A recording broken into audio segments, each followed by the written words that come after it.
Welcome, welcome, welcome. Liverpool 12th Good. man here, trying to get my head all straight and ready. I got Quasi Bowl TV with me, Yes, sir. man, the myth, the legend. So Ha. I also got my boy Harvey here with us as well.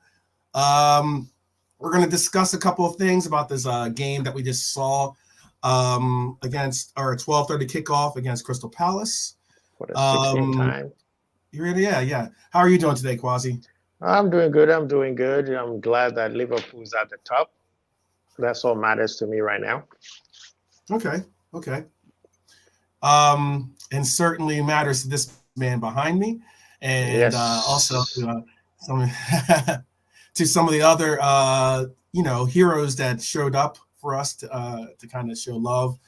Allison back in net showing his world class abilities, and geez, I mean, like, just the sheer fact that this team continues to understand what certified mentality monsters mean, even though that word Bayesian Pops is right, it is thrown around quite a bit to a lot of teams nowadays trying to like latch on to that title. But I mean, there's one thing to want that title, it's another thing to be certified. So yeah. You got to show it. You got to You show got to it. show it. You Yeah. got to show it. So we're gonna get into some of these rankings later on. Big up to Mhm. Nigel and John Conway, always loyal and straight up proper Reds, showing Big some up, big up, real, big up. Yeah. always showing support. Big up to you both.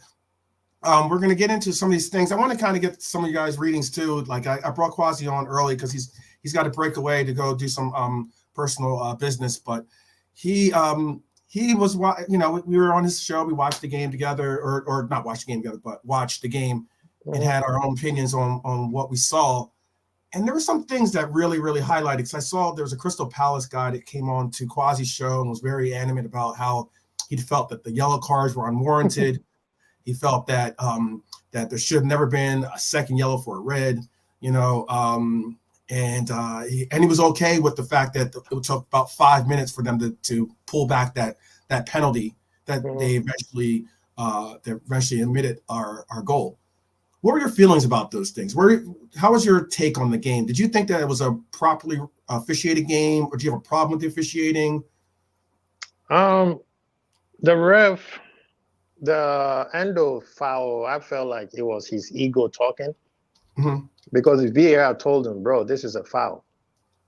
And then he told, I mean, rightfully so. He told VAR, I want to go see it. I've never seen that ref tell VAR or even heard of any ref tell VAR, I want to see for myself. Usually it's them telling, the ref, hey, you need to go watch this and make a decision because we will not make it for you. Mm-hmm. But this time he told them, I want to go see it after they have said this is a foul. And then Right. when he goes to see it, he spent 2 extra minutes and continuously watching it. To me, that one was an ego set trip on him, right? I agree. I don't, I Especially don't mind. considering the amount of time it took for him to look at the Kwanzaa.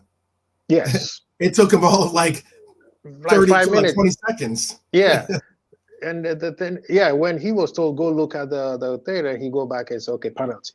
But with him, it's like he wanted every angle. They showed him the slow motion, they showed him the game time, Yep. and that Yep. one too. That one, I was like, okay, you He's really looking for some reason to yeah, stick with this opinion. Yeah. he wanted to make his decision. So the consistency of refereeing the EPL is trash. Everybody says it.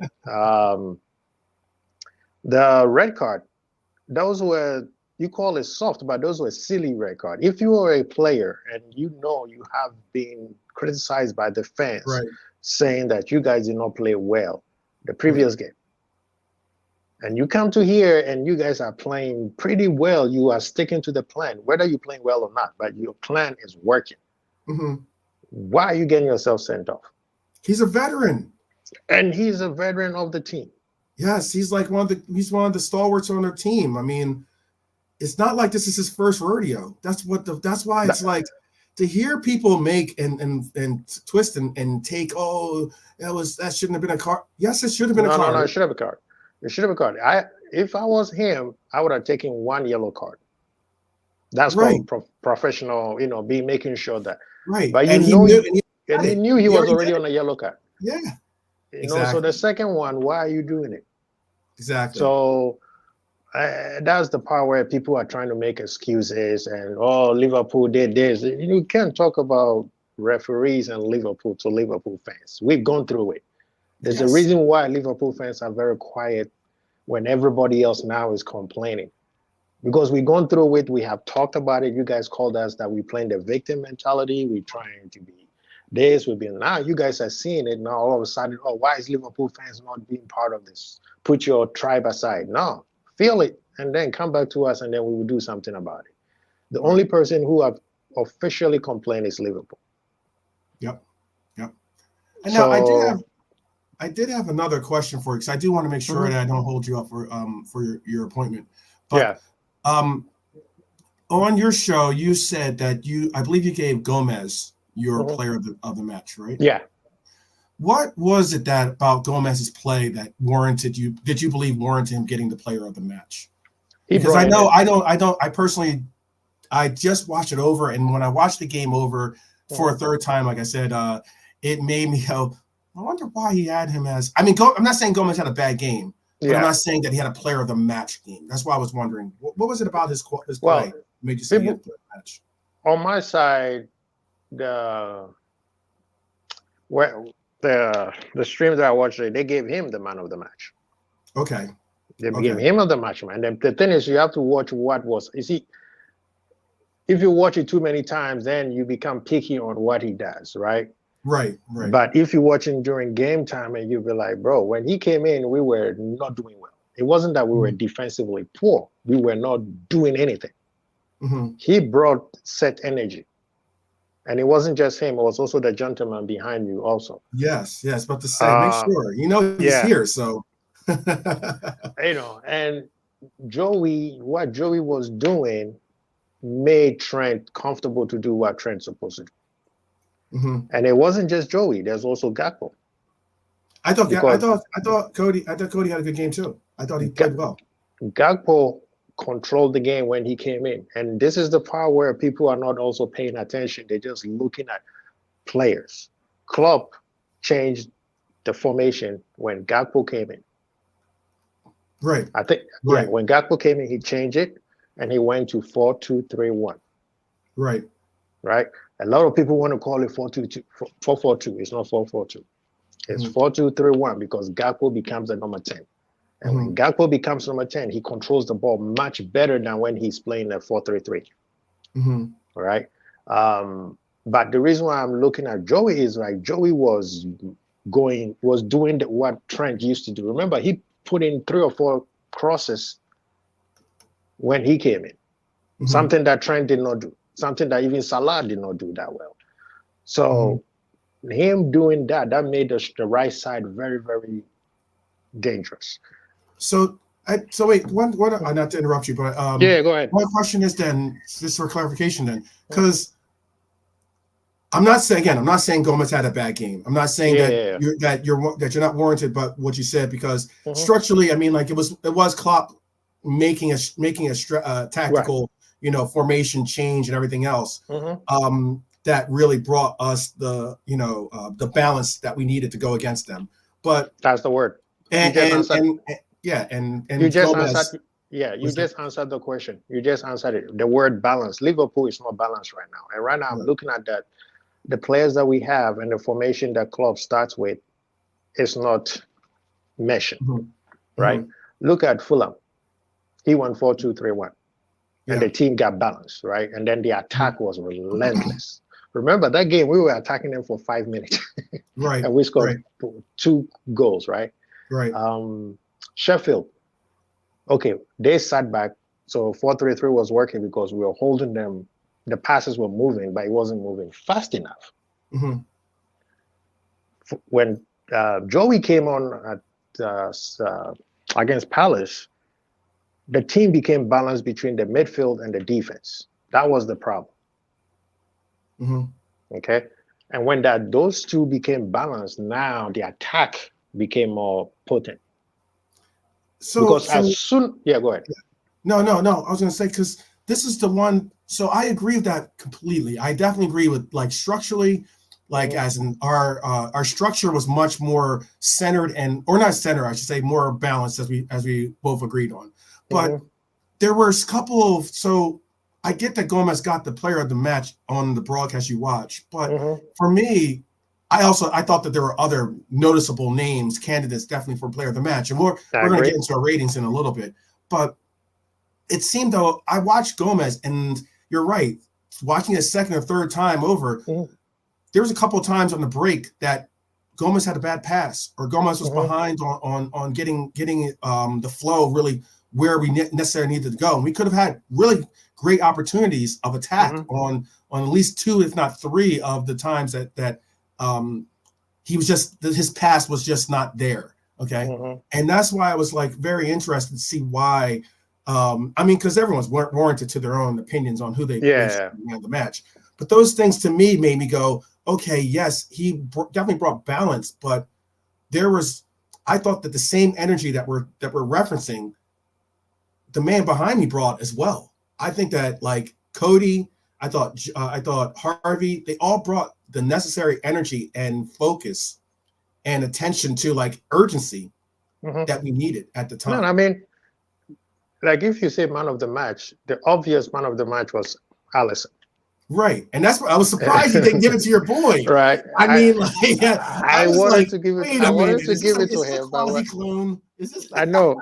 I was looking at it. I was like, but there were two players that I needed to give credit to. Actually, there's three. There's Joey, there's the man behind you, and then there's Gakpo. Right. But the thing that Joey is bringing, and even a few people on other streams said, was he brought the traditional fullback back, where it was like defense first and then everything else. I got you. Right. So that's why. Yes. So is it maybe then more so that you're getting something that you want to see from that position? No, I will tell you why.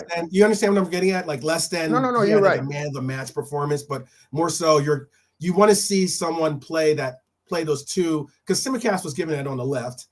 You want to see something. And this is what I wanted to see. You heard me say it. This team is right side dominant, right? Everything goes through the right side. If you have Joey on the right and you have Simicast on the left, the attack should start from the left, because Simicast is way better moving forward than Joey is. But yet we still stick on the right side. I don't know why. But what happened was the right side they targeted our right side by making sure that every time we launch forward and we lose it or they send it back, where do they take the ball to? Back to the right side. So it made the whole team unbalanced. When Joey came in, the right side became solid because he was not bombing forward like Trent told. He would just sit there and make sure that we were balanced.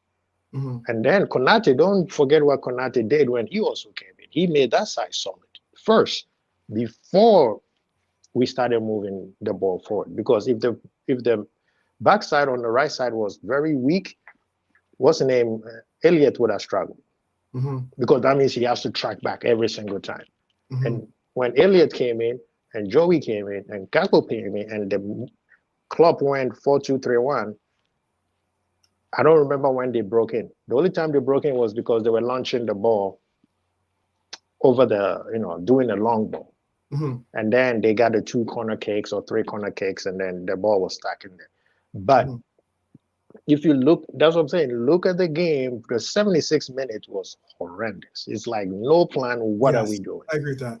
What are we doing? That's why Klopp is saying, okay, I need to push Trent in the middle and bring Joey in. Right? But the reason why I'm giving him the man of the match is Joey has shown me that he has matured beyond the Joey that won the Premier League. Because that's what everybody's looking at, the Joey that won the Premier League. Right? Okay. But now you mean the Joey that was with partnered with VVD. Yes. That's the one that everybody's looking at. But right now, Joey has changed. He has figured out, if I want to play this game, I can't just sit waiting for Matip to get injured or drop out of form, or waiting for Konate to get injured or drop out of form. Now I have a kid called Kwanzaa who's right here on my tail. I'm not going to get any playing time. Right. So Right. he has not revolution, but evolve his play to be able to get a chance to play. And that is why I'm giving him, because this is not the first time. Against Fulham, against Sheffield, every single time he came on, you could tell there was a difference in the team. Now, you could attribute it to different players. That's why I said Gakpo is one of them. Elliott has been showing it since the season started that he's a game changer. But there's two players that people not giving credit to, and that is Gakpo. The only time he gets credit is when he scores a goal or give an assist. I know. I've been one of the loudest critics to say that, look, if you're going to rate Cody, rate him on the fact that he's working. I understand people don't like to give participation awards and such. Yeah. But I mean, like, I just think that people don't recognize the fact that you can tune out and then all of a sudden not do the work. Exactly. That's the most important thing, is that if you're scoring goals, great, kudos to you. That gets you the spotlight and the acclamations. However, show up and do the work. And often that's the difference between success and failure. And I think that sometimes people don't recognize that. Yeah. Here's a question from Jay Kismet for you, because I know you got to run pretty soon. He's asking, what is your defense then versus United? Defense is Trent, Konate, VVD, and Tsimikas. So you have Trent, VVD, what was that again? Tsimikas? And wait, is it this one basically? Yeah. Okay. No, not all Gomez. I will start with Trent first, and then when formation change again, you bring Gomez. Somebody said that Gomez might not play because he got 5 yellow cards. Somebody needs to check on that for me. Oh, please. that might be because he did get a yellow card. Card at the end, right at the very end. Yeah. So big up to Rusted Crab. I see you, brother. but when it comes to Arsenal, I want Gomez playing right back, off the rip. Off the rip. Okay. Off the rip. Gomez and right back. There might be some people in here. That believe in the same as you. Red for life. Big up, brother. Big up. Big up, Red for life. Yeah. Off rip. I want Gomez started. And I want us to go 4-2-3-1 on that team, because Trent and McAllister with Szoboszlai as a number 10. I get you, but you know what's funny about it? And I just brought up this was Jay Kismet's. He has Gomez, Kwanzaa, Virgil, and Tsimikas. Keep it level had again. I showed you earlier. Gomez, obviously Ali, but Gomez, Konate, VVD, and Tsimikas. You know what's funny about it? And I'm one of the super huge Kwanzaa supporters as well. I mean, like, I know I get called out because I apparently support everyone on our team, which I think we all should do. But I mean, but I know with Happy Kwanzaa, like, I know that he played well. He played absolutely well. I get that it sucks that was a foul in the box. I'm willing to give the penalty. You know, I had an issue again with the fact that it took 5 minutes for them to get to the penalty. You know, I mean, like you mentioned it yourself. What if we had scored in that 5 minutes? Does that not count? That's the thing. You see, the part where people also don't understand is when the ball goes out, it's a replay. There was a replay, and they kept looking at it. After the replay, the search needs to stop. Right. But they kept looking at it. They kept looking at it. Yep. Yeah. When there was a replay, they should have stopped the game and said, "We are investigating. Everybody waits." Yeah. But that's what they should have done, but they didn't. And they allowed for play to continue, and that's where I had a fault and problem with it. And it's just one of those things where it's like, you know, they're just kind of like, you know, playing by ear on that. They make it up as they go.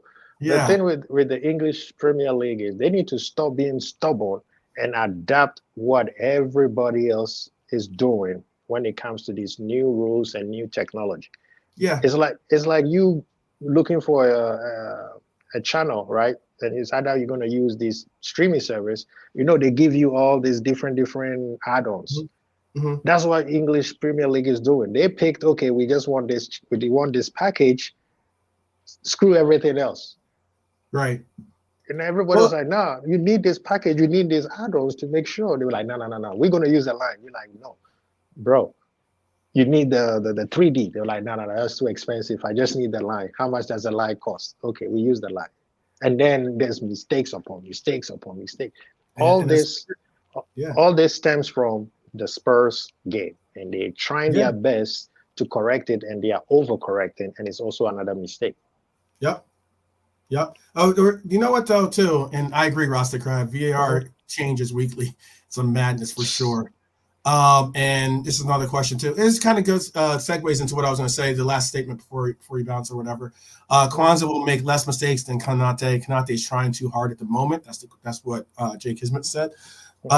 I was going to ask too, because you know what, the one thing I noticed personally was that people, it's like a Joni Mitchell song to me, and it's like you don't know what you got till it's gone. Gone, yeah. There's a little reference to some of the old heads in the chat or on the replay. John Mitchell never lies. Yeah, right. Because what it is about for me, and pick up the Bayesian Pops in the house. What was for me is that I think we're going to miss matchup more than we are willing to openly. Oh no, matchup. See, this is the thing. People want Kwanzaa. If you put Kwanzaa in, you have to sit Virgil. Yeah, I said it. Right. If you want Kwanzaa, he plays exactly like him. Exactly. He's a left center back more than he is a right center back, for sure. He's exactly like Virgil. So you're not going to sit Virgil. So you have to play the opposite. Matip and Virgil, they are not the same. Gomez and Virgil, not the same. Konate and Virgil, not the same. Right. Kwanzaa and Virgil, same player. So Klopp was trying. I see where he was going with, and it was a genius idea, but it didn't work. Now, moving forward, bring Konate back because he's the next man in line. Now, Thursday game, Kwanzaa and Gomez or Kwanzaa and Konate needs to play. It's as simple as that. No, but the thing about what I'm missing, or at least one of the biggest factors that I think that we're all going to miss is, and it's something that like I'm trying to think of who tried to call me out on it, because like I think it was like I think it was on Ends TV that we were getting into debate, and I can't remember his name, but anyway, he pointed out. I pointed out that Matip likes to do progressive carries. He's very good at getting the ball, dribbling it forward, using those gazelle-like strides, and going forward with the ball to break up, to kind of like mix it up a little bit, because now you have a player that normally isn't going to mark a center back, in their third. That's what you tend to get when you have Matip, and Matip is like that, has that ability, loves doing that move. And what I also know is that you see Konate try to do it every once in a while. We've seen Kwanzaa do it here or there, but that's one of the things that, unless you have a right center back that has the, precision that Virgil has with his passing, you're going to need someone then that has at least the ability to progress the ball forward, possibly, because if you don't, then that player, if he doesn't have passing, if he doesn't have dribbling abilities, he's going to have outlets, immediate outlets for him, and that's somewhat what, and what I was going to land is that's somewhat the reason why I think when you have a Kwanzaa or you have a Konate, and then you put an Endo in that position, you now have two players that aren't necessarily the greatest of dribblers, and progressive carrier dribblers, and now you have two less options to be able to pass to. You get what I'm getting at? No, I understand, totally understand. And then also you have to look at it this way. They're going to, mind you, left side is their stronger side. They got, what's his name, Ignacio, the new kid, Ignacio, whatever his name is. And then you have Rashford on that side, and the striker. What they would do is they would target, like, that's crazy, Crystal Palace did. Yeah. Right. They would target it and realize that, okay, that side is their weakest side, because they already know, Trent is the weakest defender. So you take that away from them when you have Ibu. Ibu got speed. You see what Yeah, I mean? Ibu has So speed. He has speed, and he has more speed than people let on. let on And with the sheer brute, brute force that physicality is that he there. has, he's Yeah, able to ward off people and continue his runs, certainly right. because of all those two attributes. Yeah. Real quick, not answer, but your Mhm. opinion on this one from Asian Pops? What is it? Matip is different, Gravy just injury. I don't think he's injury prone because yes, at one point he was, but it has become a stigma against him. But the thing with Matip is when he comes in, he fits like a glove. He doesn't need time to acclimatize. But How I about though? don't. I just wanted to see your opinion because I mean, like I value Beijing Pop's opinion very very greatly. So when he says if you take away the injuries, of course I understand that part and point. But if you took away the injuries, would you have said that he's a top 5 CB of this era? Not this year, but of this era. That's a very bold statement. I see where he's going with, and I'm kind of leaning to what Beijing is saying. People don't give him credit They because don't give of him credit. They don't. I agree with that. because of Virgil. That's why Mhm. Virgil always shows him so much love. Matip Mhm. is. That's why I keep asking my Arsenal fans, how are you going to pick up, choose Saliba to compete with Virgil, and you missing Matip? Matip is a very, very, very, very good defender. He is Mhm. great. He is so. Trust me, if somebody can do his compilation like they do Virgil, and you will see it. And even the year that Virgil almost won the Ballon d'Or, Yeah, he was a big factor. He's a big there factor. was there was already an argument saying that he was better than Virgil that year, Yeah, the Champions League season. yeah, So people needs to be Virgil Pope. yeah. I'm on your That's a side. shout. I won't concretely say yes, but I'm on your side in that debate. Yeah, But that's a shout. It's definitely a that's a shout. shout. I mean, it's an I agree argument with that him. you could do. Yeah. Certain. I know a lot Mhm. of people will automatically just go to his injuries and everything else. Injuries, yeah. Everyone But picks up anyway, I knots. got to jump right now. So But thank you sure, but guys. surely thank you Big up, chat. for making some time. Definitely. All right, man. Good to Enjoy see your you day, guys. brother. Bye bye. All right, all right. So I'm solo on the dolo, but big up to Quasi Bowl TV for joining me for the a brief moment that we had him. You know, it's about the quality. It's not about the quantity.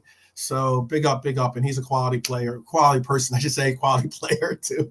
I don't know about his personal life like that, but anyway, um, big up. So let me get into some of these things because that's a really interesting shout. A really, really interesting shout. I agree. Matip is very, very well overlooked and underappreciated for sure.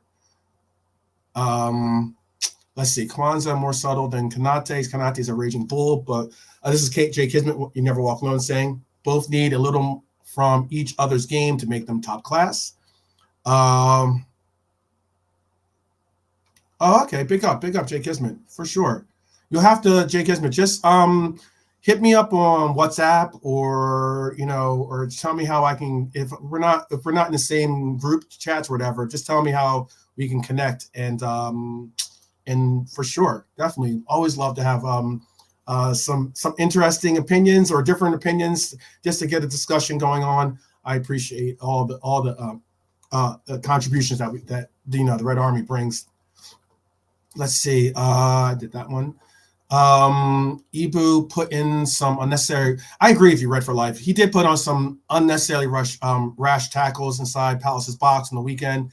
He does some goofy stuff. Sometimes I think he hit the Incredible Hulk, the Ibu smash, gets a little bit too big and gets a little bit too loud in his brain, and he just bullies people way too much. Ibu just needs to calm down and stay fit. This is what Beijing Pops LFC is saying. And stay fit. Kwanzaa can then just develop at a normal pace without the unnecessary pressure. I agree completely. Once again, big up to Lucky 16. For sure. Big up. I like the little Premier League style. It almost looks like a Ross line. Jay Kisner says Matip makes mistakes though, and that's the minus point in this game. Carries the ball wonderfully, though. I agree. He does, because of his physicality and because he's able to ward off people. I think he's able to do somewhat of the Matip style runs. I don't think it's the same. I don't think it's for me. It's just I don't have the same reassurance or the same confidence that he's able to make the same effortless runs. But I definitely think that he can make the runs for sure. But I think that's a big part of the game that we have that we're going to notice missing without Matip in the game. I'm happy to listen to the discussion and leave out the likes of Saliba and et al. Who just landed on the scene. Oh, okay. Who just landed on the scene. Let's see who we have up there. Okay. And then what else is there? Okay, cool. You added me on Twitter. All right. I think possibly because I had to. I'll friend request you back. Just so you know, Jay Kismet. Just give me a second. I'll pick it up. Big up. TK. Pleasure. Much love. I'll add you back though. I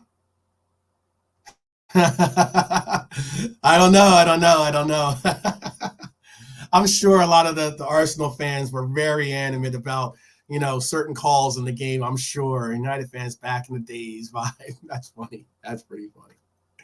All right. So let's get into some of these ratings, guys. I want to definitely understand and take, because like I said, there was a couple of things. I went over the reason why, I thought that it was what it was with Joey. I wanted to make sure I got that in so that, in case someone has man of the match, we have that understood. But let's get into these ratings. I want to know how you guys are feeling about this stuff right here. All right. So let's just break it off. Let's start off with our goalkeeper. Look, man, I don't know about you guys, but look, big up to Kelleher. Much love, for holding us down when Ali was out. Big up to you. Big up for showing up, and doing what we're doing. But Allison is the best in the world. There you go.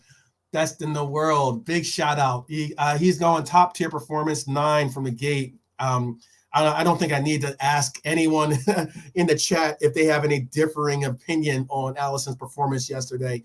Man is a true top G, Oh, wow. Definitely a baller in every retribute. Especially, coming off an injury. He was on an injury.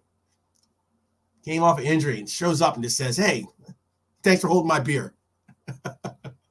So yeah. I'm gonna definitely put that's we can all agree, right? We can all agree. And Jay Kismet definitely put best of the best. I feel you, I see you right there.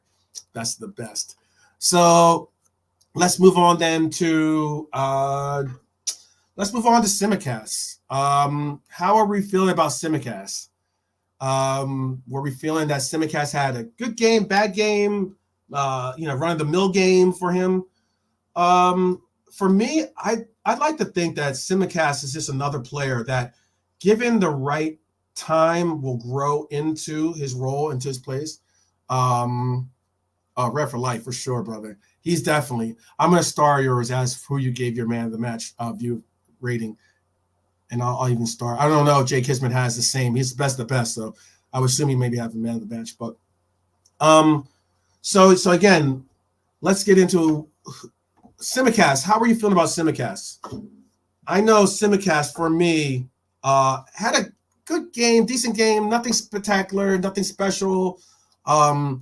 Yeah, Jay Kismet, I agree with you on that. Nothing special in the game. You gave him a 6. Okay, Jay Kismet, I got you on. I got your vote for man of the match. You guys are already outnumbering on my man of the match for you, but all good. No spoilers. So yeah, Simcast, nothing special in the game. I don't know if giving him a below average grade. I don't know if I would have given him a below average. I thought he had an average game. There was nothing super crazy that he did that I was like, oh wow, that could have cost us the game, or oh wow, this is that, or whatever. 0 for 4 for crosses, 4 for 8 for long balls, 5 out of 9 for ground duels, lost possession 7 times, fouled once, was fouled once, was fouled once, was offside once, had a shot early in the game. I think it was average. I would think it was average. I agree with you, TK. I think he was average. I'm gonna go with Simicast being an average score of just a 7. Nothing great, nothing bad, nothing good, but not enough to mark you down, not enough to give you a gold star. Yeah, I agree with you, Red for Life too. Yeah. Everyone has basically Simicast. Was all right, was trying to link up with Diaz on the left, no one to cross it to in the box. Yeah, I agree with that. How are we feeling about then our captain? Our captain had to take on our Batman had to take Robin. The Batman had to take Robin into Gotham today or on Saturday. In essence, his young ward in Kwanzaa next to him. How are we feeling about VVD? I thought VVD had a good game. I would have put VVD in possibly an above average game, not top tier, but I would certainly say above average game. Tell me how you guys are feeling about that rating.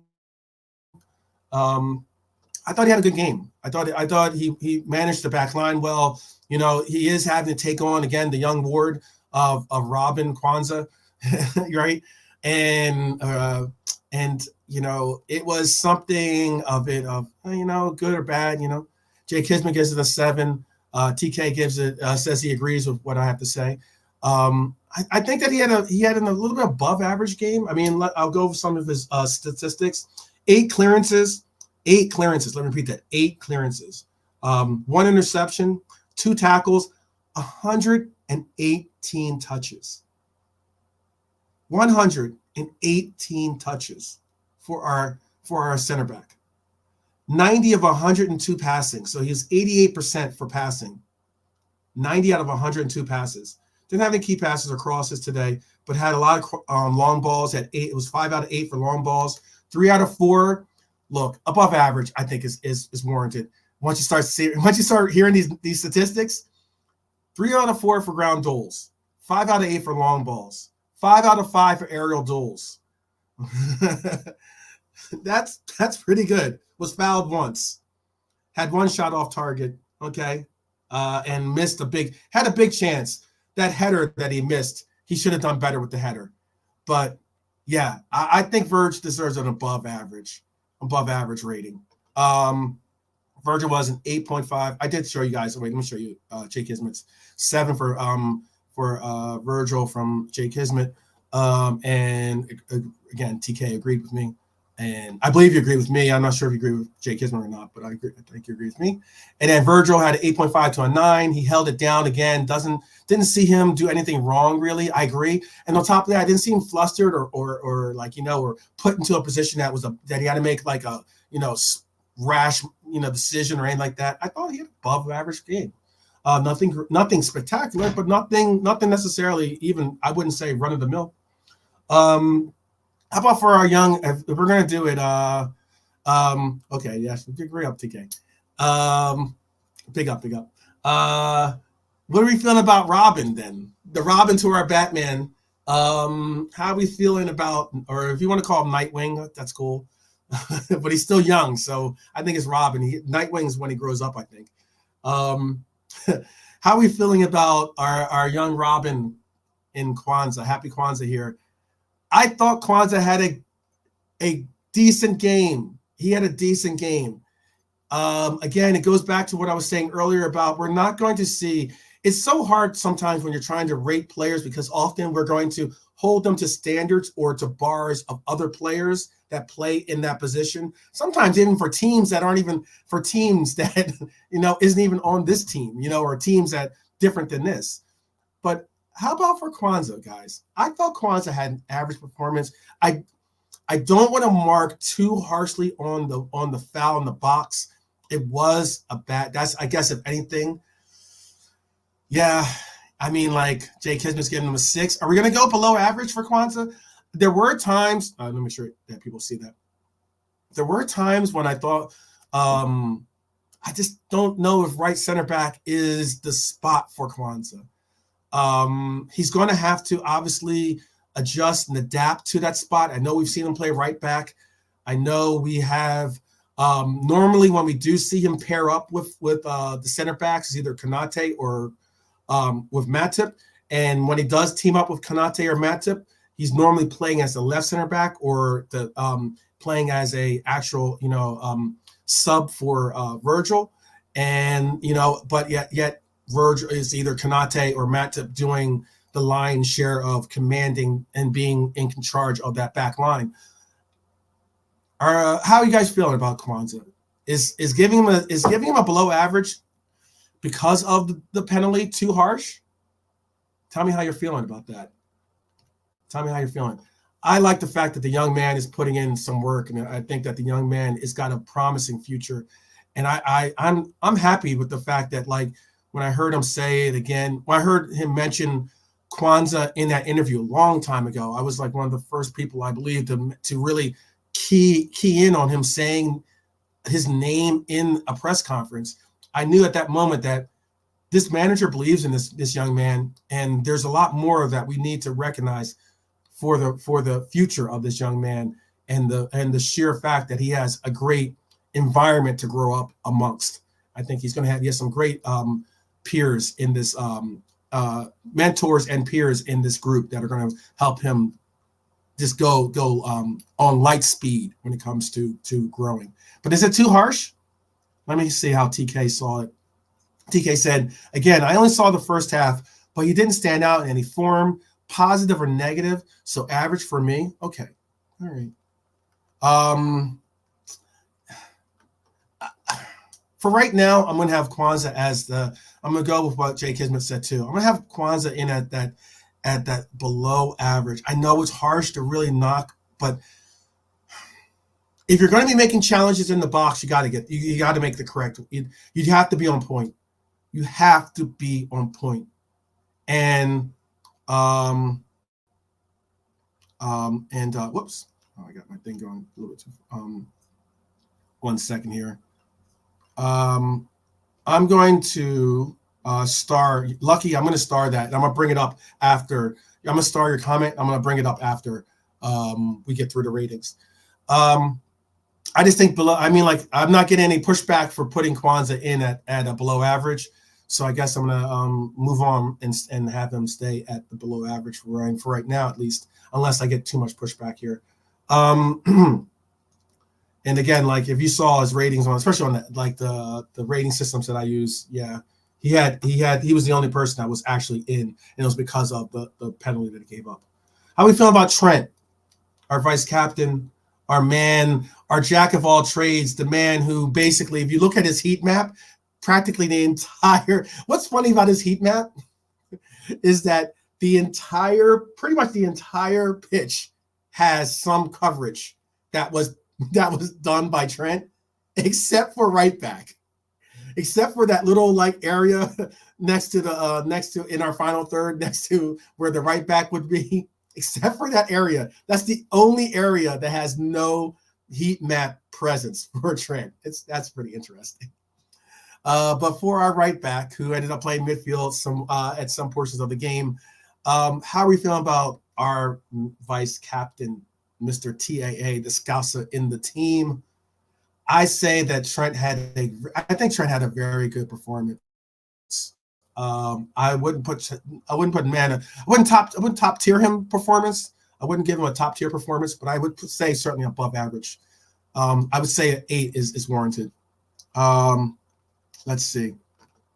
You have to be critical even on our own team. We can't lower the standards. I agree. Hey, there's sometimes people say that I'm being way too partial. But yes, for sure. Oh, big up Dustin. How about that? Dustin in the house, learning his trade. He is learning his trade for sure, brother. He is.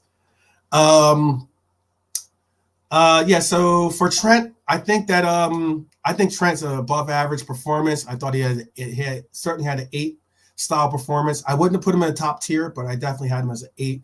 Again, if you guys think that I'm being too harsh or you want to get your voice in, guess what? This is the Mighty Red Army. It's just that we're a Mighty Red collective. So get it in, get your voice in, and definitely bring in what you believe. If I'm going too harsh or I'm going too easy, with the ratings, definitely let me know for sure. Okay, now going to my dynamo, our samurai in the team, Wataru Endo. Now, this is a guy who I know people can say I have bias, and judging from that last comment that I put up there, you have to be critical, even against our own players. I will do my best to do that here for our man, Wataru. I don't think Wataru had as bad of a game as the commentators on my side of the pond were lambasting him for having. Why I say that is because Crystal Palace made a concerted effort to take away the middle of the pitch. So they were willing to say, cool, we understand that Liverpool now primarily play from a middle of the pitch options. They like to distribute from the middle of the pitch they can go forward and go, or they can use the sides. And I think that now, especially because we have the inverted role for Trent, it's even more so a concerted effort for us to utilize the middle of the pitch. We don't utilize the sidelines as much as we used to. Crystal Palace said, all right, cool. We're going to concede the sidelines. We're going to force you to play wide because we're going to clog and jam up the middle. And they made a mission to say, where I think it was Ward, double check. Yeah, it was Ward, was almost at times man marking Wataru.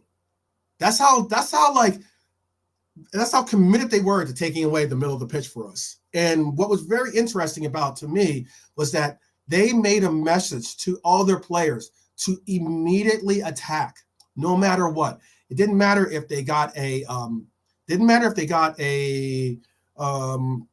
foul called them or not. Immediately attack. Man mark, pressure. It was a very interesting.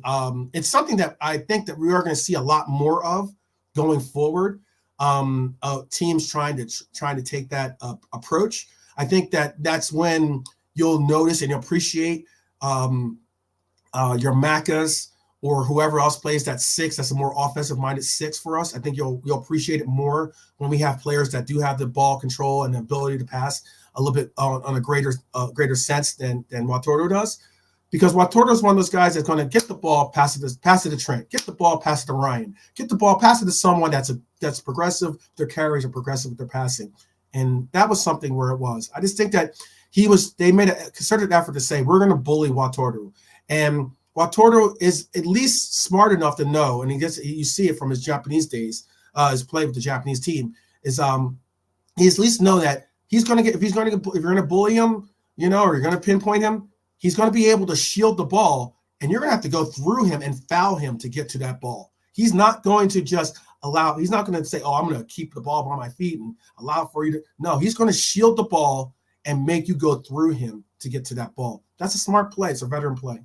So, all right, let me get into some of these comments because I know Wataru can be somewhat of at times divisive in the sense of people that like or dislike his play or like or value his role. Let's see. I think that was all right. So Endo, I see the Endo comments. So Endo was a 6 for Jay Kismet, was available for the pass most of the times, but lost the ball a few times. And he did, but he got fouled a lot. I mean, let me show you what his numbers were. Wataru had 51 touches. He was for passing. He was 39 out of 42 on his passing. 39 out of 42 on passing. So when he was making his passing, he was 93% accurate with his passes.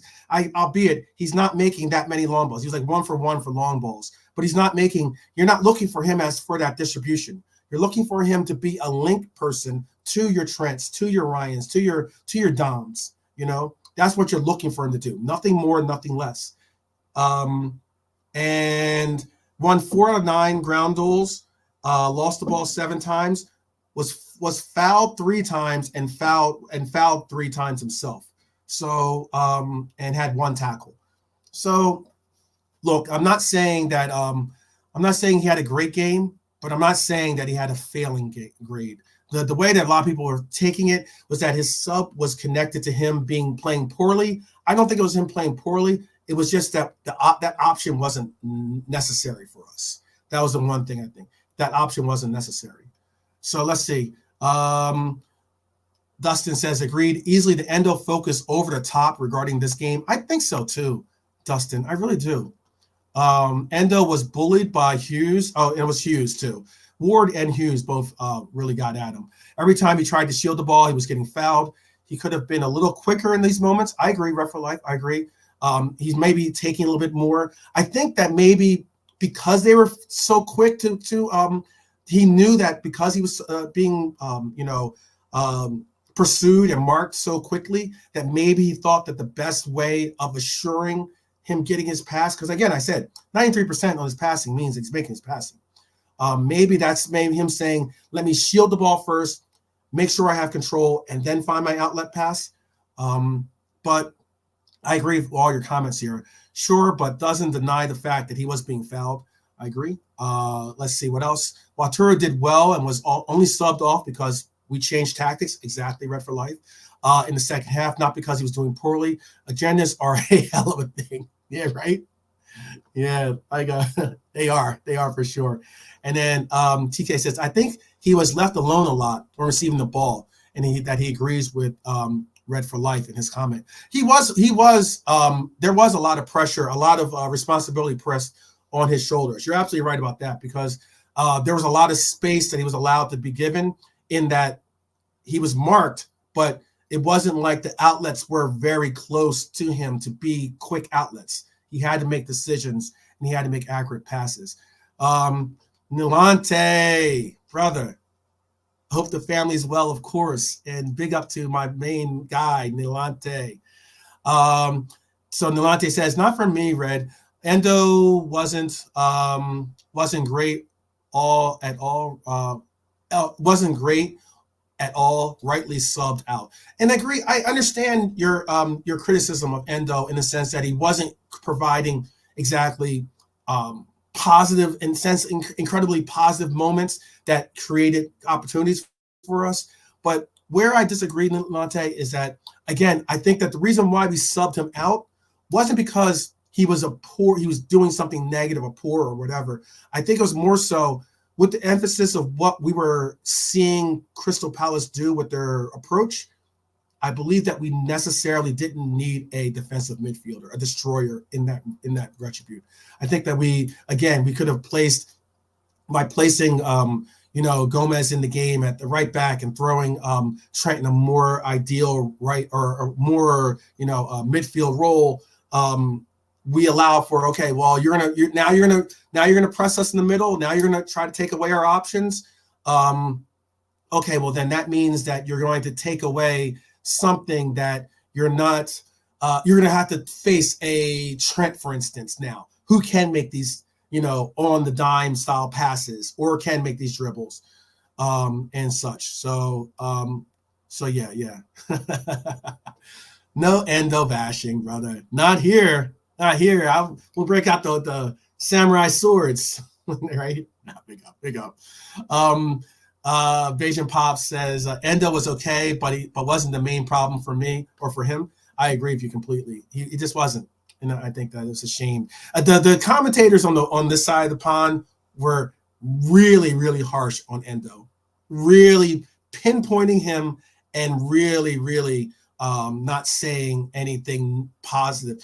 Or just a very, very negative on the commentary that was on this side of the pond for I believe it was for the NBC broadcast. It was very, very negative towards Endo, which was a shame. But Rasta Crab is right. Endo does the simple things, and that's what we need. That's exactly what we need. Red for Life says the commentators were trash for real. They were, which is kind of sad, because I'm trying to think of who the commentators were too. The play-by-play commentator I actually like too. He's renowned commentator. But anyway, let's just go on. Let's just get it again. So let's just give Endo I'd be willing to give him. It hurts. I don't know if he had a below average. I want to put him as an average. So what are we going to feel? How are we feeling? Are we going to say average or below average for Endo? I know Nalante says, I think Nalante has him as a, I think Nalante had him as, and everyone's welcome to their opinions, guys, so Nalante had him as a below average, I believe, I want to say.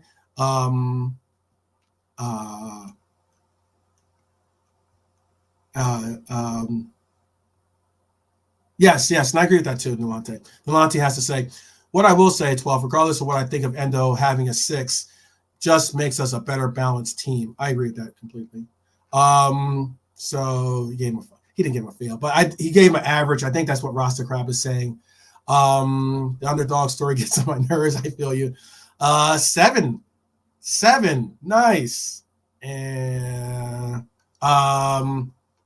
yeah, I'd be willing to give Endo a 7. Yeah, I think he had an average performance. I think that he was very, very harshly reviewed by the commentators. Fun, those guys. How we feeling about? Let's move on to Gravenberch. How we feel about Gravy? My issue with Gravy is this: I have been asking for him to get a starting role because I thought his athleticism is going to round into form, we've seen his fitness round into form. I was hoping his athleticism would do the same. I liked his ability. Again, what I mentioned about having the ability from Matip to do progressive carries with his long, Giselle-like strides. I think we see very similar to Ryan with his ability to be fast, athletic, and have those long-legged style carries with the ball.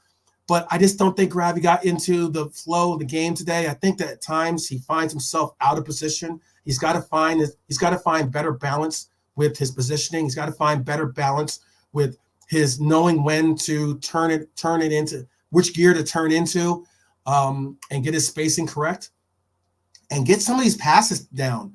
Get control and everything. Okay, so how are we feeling? Below average? I see. Are we saying a fail? I have it as a below average, but did you think that Gravy had a failing grade? Would you say? So TK has him as a 6. Nalante had him as a 5. Okay. No, average. Okay, average. Okay. And I believe that when he says 5, he's thinking average. Okay. Just give me if you had an average or below average rating, if you guys want to do it that way. I put the numbers by there just to kind of give you an understanding of what I'm referencing. A below average is a 6 for me. But yeah, let me bring up Beijing Pop's comment.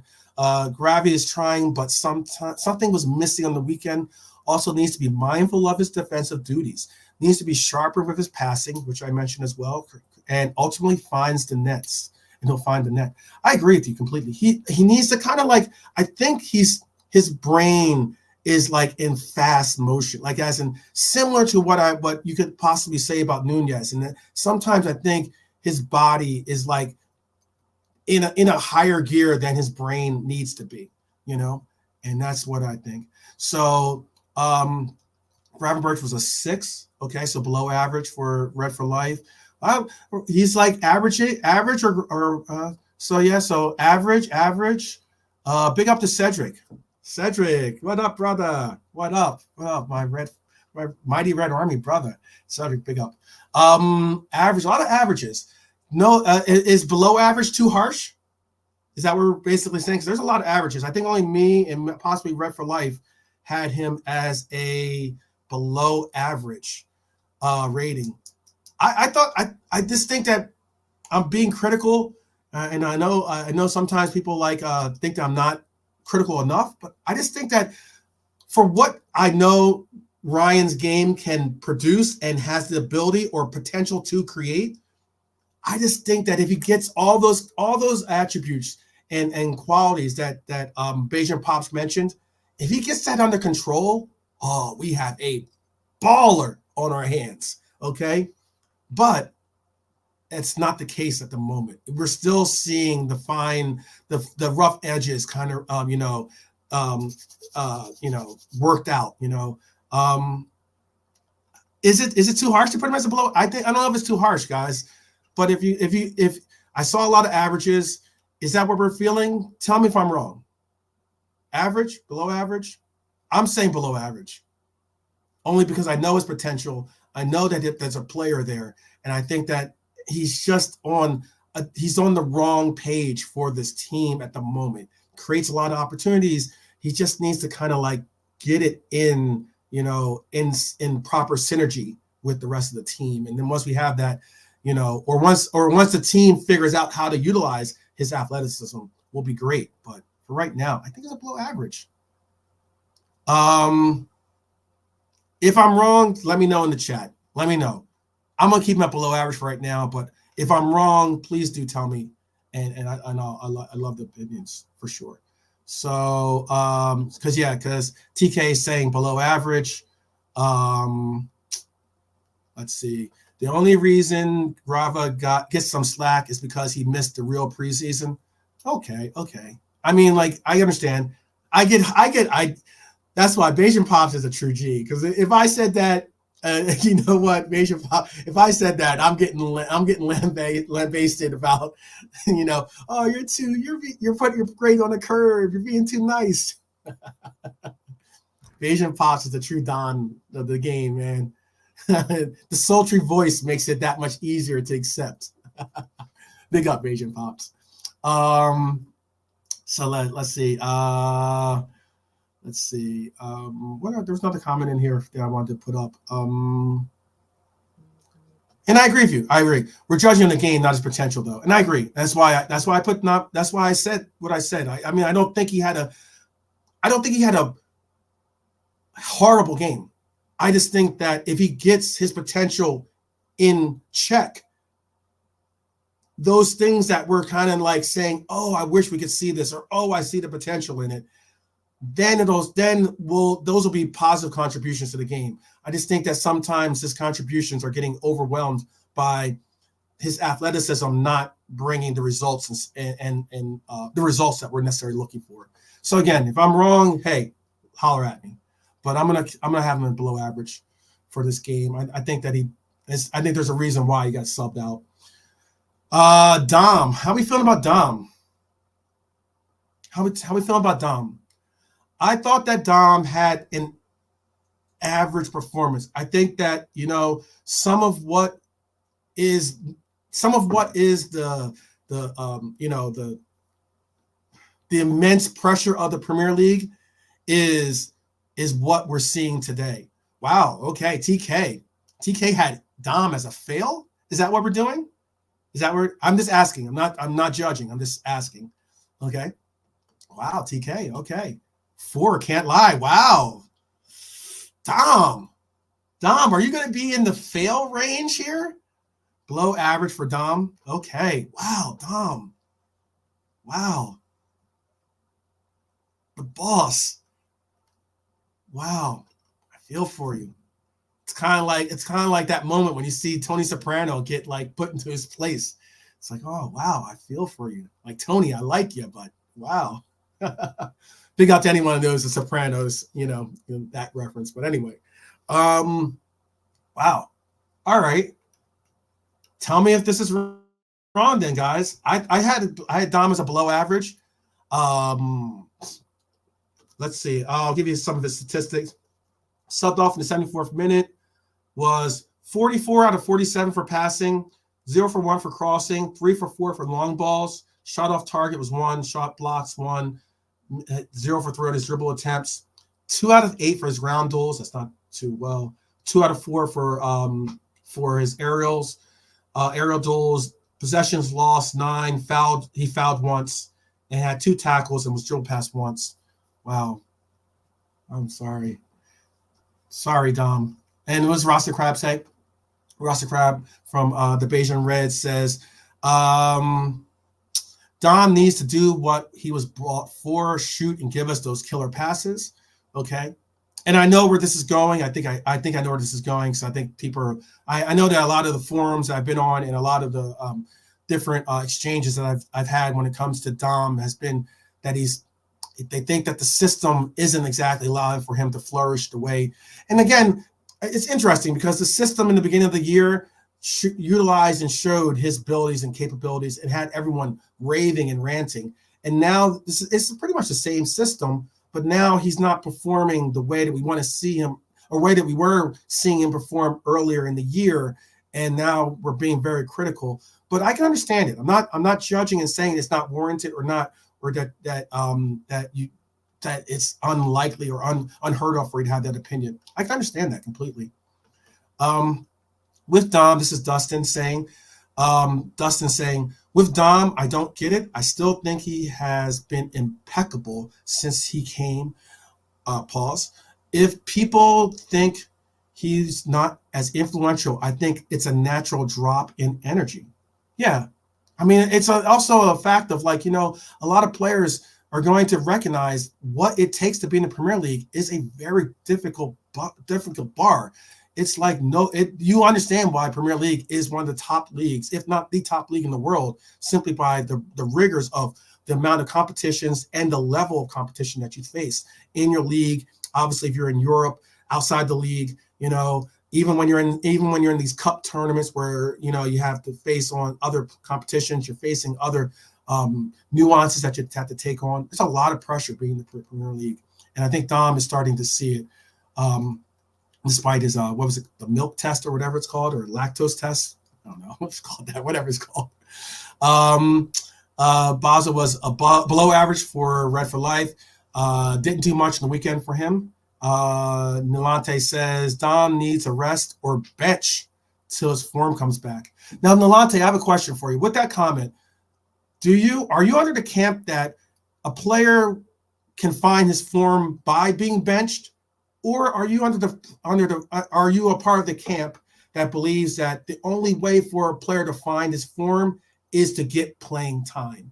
That's something I would like to know for clarity, and for anyone else in the chat who has similar opinion or just for clarity, so that, and I'm big about clarity, because so that way we understand the context of what we're saying and why we're saying our comments. Because for me, I personally think I can understand that benching someone can give someone a rest if it looks like he has tired legs. But if he's just not getting his form because he's making the effort, for instance, like a Hackbo, Cody's making the effort, he's running, he's doing his things. It's not like there's a drop in energy level or commitment or dedication towards hard work. He just hasn't been getting the results that necessarily he was seeing before the injury. That will occur only through playing time. For me, in my opinion, I believe that is how you get form, is getting playing time.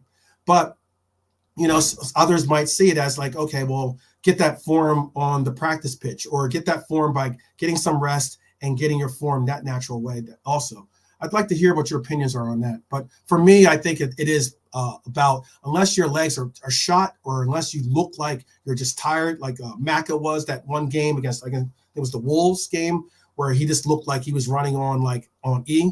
That's a different story. He needs to be sat. But if you're not finding the game, or the game's not coming easy to you because of your inability to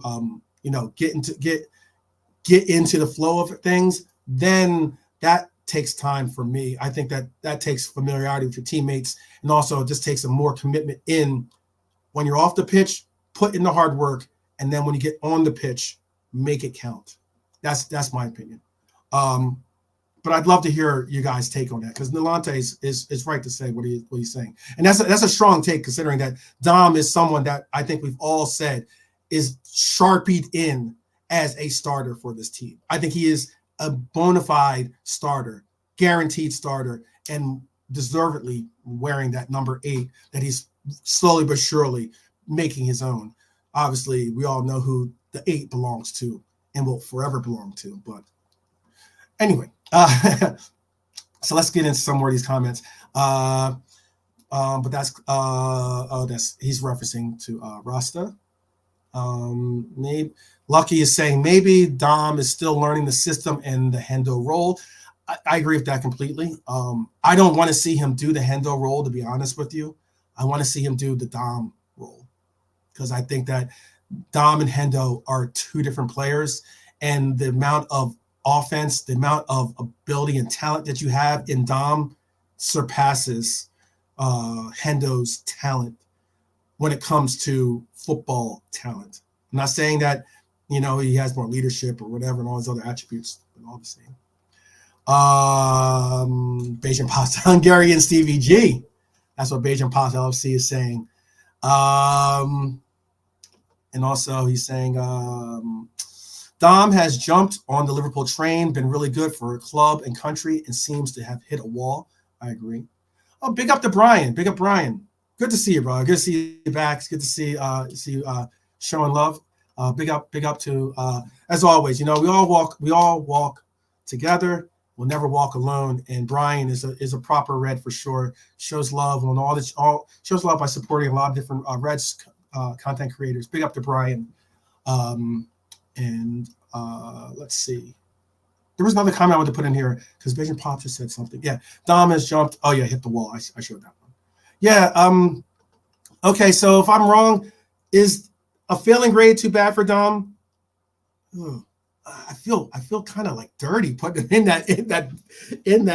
I don't want to get taken out by the boss. You know how the boss does, right? Oh man, I'm in. I want to find myself in the back alley, capped at the knees, taking my kneecaps out or something like that. No hit on me, Dom. Please, no hit. All right, so yeah, definitely no fail. Okay. Dom was below average. Okay, see, this is what I wanted to see. Big up Football Talk Podcast for sure, brother. How are you doing, brother? Big up. If you guys haven't subscribed to Football Talk Podcast, definitely Ozzy has a great show. He does a lot of a lot of stuff with he's got a career going on on the FIFA game, and he's got a bunch of, but he does also reviews, previews. Great guy. All right, so I'm too harsh on that. So Dustin has him as definitely not a fail. Beijing Pops has him as definitely not as a below average, definitely not a fail. All right. Tell me, because I had a couple of fails. We had a couple of fails. I know TK showed a fail and then Lante showed a fail. So that's 2-2. I need another vote. I'm not gonna make my vote be the thing. I need another vote real quick. Below average or fail in grade for Dom, because this is the last call. I have two votes for fail, 2 votes for below average for Dom. I need one more vote to push him left or right. So I'll wait and see. Hopefully we can get it. Rasta Crab, fail for me. That's 3-2. Or Red for Life, below average. Oh, you guys are killing me. You're killing me. 3-4 now, below average. Okay, asterisk, I think. Okay, that must mean he's close to being a fail. All right, so that's 4-3. So it looks like we're gonna move Dom up to below average. Looks like he got one saving grace, and we're gonna have to put him below average. All right, how are we feeling about Lucho, people? This is a very, very another player I would love to see. Okay, I got you, TK. He says, look, if you had a rating between fail and below average, Dom would be there. But hey, if you're below average, there's only one other grade, and that's failing. If you're already below average, if you're anything below average, that's a failing grade in mine. I'm a harsh critic, I guess. It's either cut or dry. Chop, chop, chop. I'm bringing my Watoru Endo style in this. How are we feeling about Lucho? Lucho, I thought, had a decent game despite people's critiques of him. I wouldn't have gone as far as to say he had a above average for sure. But he played a full 90. He had one shot off target. He had one shot blocked, 2 out of 3 successful dribble attempts, 47 touches, was 86%, 24 out of 28 for his passes. Had 3 key passes, though. 3 key passes. All right. So we're going to see it because this is going to be interesting. There's a lot of players that I'm very interested to see how you guys feel. Because Rasta Crab, who is an El Tucho, who his former name was El Tucho, now back to Rasta Crab. I think El Tucho was because of Lucho, but Lucho is this is Rasta Crab speaking. Lucho is his brother, but he is dead food. If I can't get a Matoma replacement, I would sell Lucho to Barca. Wow. How far are we moving from El Tucho days. Rasta, El Tucho days have now moved far past that Shangri-La of moments. Below average, okay. From TK, Lucho needs more games. I agree. Roster Crab brought up this statistic: 0 assists in 16 games as a winger is unacceptable. Okay, I understand that. You're far away from the El Tucho. I got you. All right. I can't give. I don't think Lucho had a bad like failing grade. I think that what's unfortunate for El Tucho is that you find, or El Tucho, sorry, what you find for Lucho is that you find him having to grab it to move further into the center, something that Quasi and I spoke on, and you find him having to gravitate more to the center as opposed to be that more traditional left wing and finding the ball out on the left wing so he can do things, especially since you have Simicast coming in that overlap. So because of that, he's sometimes getting pressed and pushed against either whoever's playing the center forward, often Nunez, and in that space that he would have had naturally is being kind of clogged with Simicast being there. And then we're not being able to see a lot of him take on because he's by far our best dribbler, our best with the ball at his feet. He's by far the best player. And I think what we're not seeing is him really highlight and accent that ability to what we want to see. But Red for Life has him as below average. That offside goal was pretty. I know that offside goal was pretty close, and he gave us what a lot of what people were critiquing Nunez, for instance, is, and that's that having that ability to just dink it over, get that finesse style. He was very close. Not sure we didn't see the lines. I know we did. What's up with not seeing the lines these days, man? You know what? You want to make us all shut up and be like, okay, that's all sides or that's not all sides. Draw the lines. For someone like Lucho, who has had a goal already unrightfully taken away from him because you didn't draw the lines, just draw the lines, people, in that box, in the VAR box. Draw the line for every call, no matter what. Got so mad at the computer froze on me for a second there. What did Lucho do in the game that you can say was, oh, wow, that was awesome? And I can understand that. Rasta. I can understand that. And then last comment here is I would try Lucho on the right sometimes with resting Salah and try, I think that's supposed to be Cody on the left. And then Brian Morrissey has Brian. Look, if Brian's giving him, because Brian's very critical of Lucho, Brian's giving him a below average. So, I mean, that enough says that he's not a failing grade. I rate Brian's rating when it comes to if it comes to being a rating that is in line with my own, then yes, I definitely rate it highly. And then last comment before we move on. Would Lucho be good centrally? I don't think he would be. I don't know. That's a good question. I don't know if he would be good centrally because I don't know if he would be good with the ball, like trying to hold up play with his back to the goal. But I can say this. There were times when you did see Lucho on the right. And that's the unique thing. It's the same thing I've been saying since last year, and especially this year. One thing you can say about this team, the fluidity of this team is immense. It's the real reason why a lot of the players that we're going or pursuing are players that can play multiple positions, are not solely just a left wing or not solely just a DM. Some players that can play multiple positions. Watch that game back. There's times when Diaz was all the way out on the right wing, and I mean all the way out on the right wing. Okay, so below average for Lucho. I'm cool with that. How are we feeling about Nunez?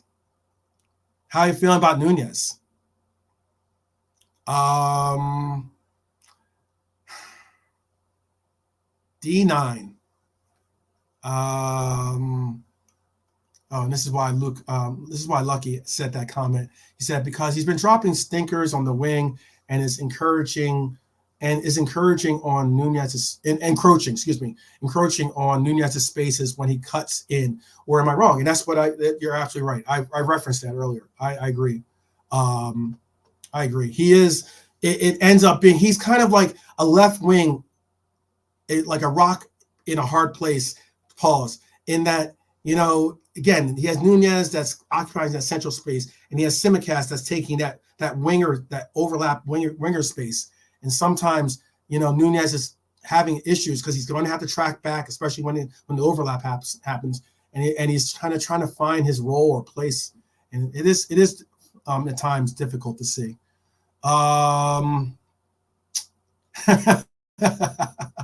Wow, is a -10 possible for Nunez? Oh wow, lucky. How are we feeling about Nunez? I don't know if Marion is in the chat. I'm sure she would give him a 9, if not a 10, from the gate. But I thought Nunez.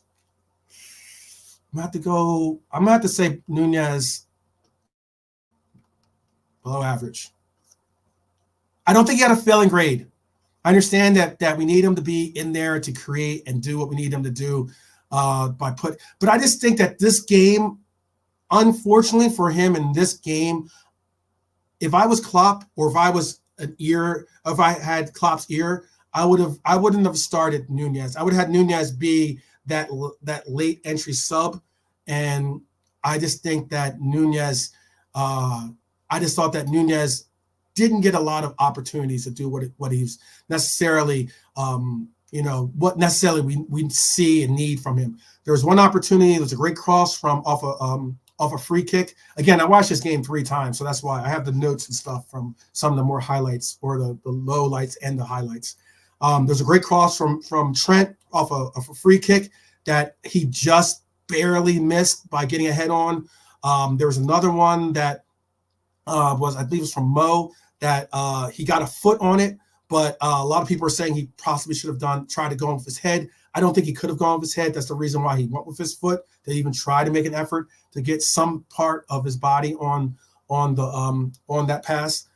But yeah, so a lot of failing grades for him. I mean, I'm willing to go fail for him if that's what the people ask, but I just thought he had a below average. I don't think he had such a poor performance where I was like, oh, because of that giveaway, it started to break, or oh, because he didn't track back, this happened, or oh, because this or that. There wasn't any moment like that. Unfortunately, there wasn't any moment that said, oh, that should have been a goal for me either. But I just think Darwizzi, like Red for Life says, I thought he had a close to failing grade. I mean, he's like borderline below average, close to failing grade. Brian has him as a 3 or a 4, which is certainly a failing grade. He says, I don't know how the grades equate to numbers, but I reckon a failing. Yeah, like 1 through 5, if you give him a 2, a 3, a 4, or 5, it doesn't matter what it is. That's a fail for me. So yeah, if you just want to say fail, or if you want to just say the actual word below average, fail, or average, I'll make that notation. But a lot of failing grades for him. Rasta had him as a 3, so that's like a fail. A lot of failing grades. Darwin needs a big moment. I know he needs another. He needs another Newcastle moment. It doesn't have to be 2 goals either. He just needs another big goal moment that's going to like kind of put all this not scoring crap behind him. I agree with you, Brian. So looks like Darwin is going to be, unfortunately, Darwizzi. Looks like you're going to be the sole failure for this. That's a shame. That's a shame. I really thought he had a below average game. I know people could easily, or rightfully so, put him in the failing grade. I understand people could put him in that failing grade. At times I'm looking at the players that we have in below average, and I'm saying, did he have a sub level than any of the players in the below average ranking? I don't think so, but again, it's as much my grade as it is your grade rankings on this, so I'm gonna have him in the fail. How are we feeling about Mo? I got my 200th goal. Now that's behind him. He got his jersey that says 200. Hey, we need you to get some big time performances. With United on the horizon, we need you to have a Mo Salah versus United type performance coming up. Rasta Crab is saying, oh, this is about Nunez. This could easily be about Mo as well. But let's say Mo had a failing grade from Rasta. Rasta's coming in with the heat. Major fail from Rasta Crab. The heat from Rasta Crab.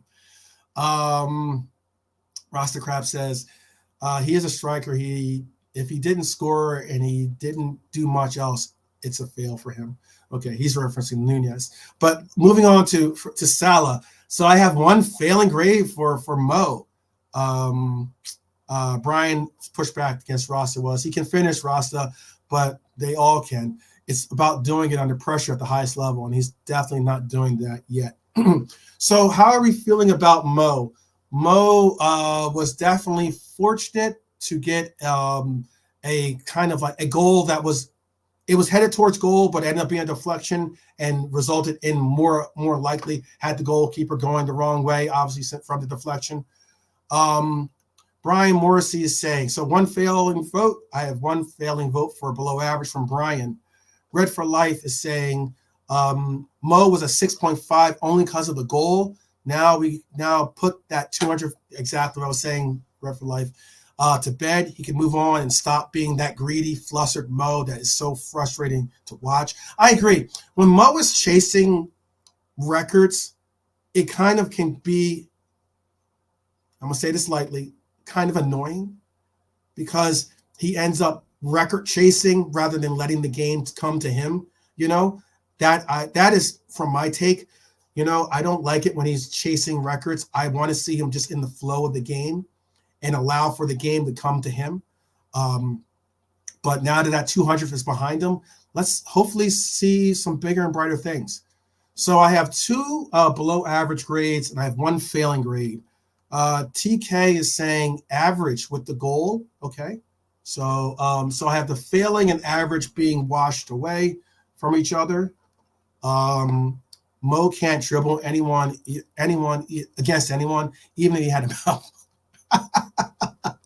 Even if he had a mouthful of water, he can't dribble. That's a funny line. That's a good one, Rasta. That's a good one. Brian saying Rasta agreed, but Mo is still chipping in with goals and assists. If you see his stats, you would not say that Mo is having a subpar year at all. He's actually top of the league when it comes to goals and assists.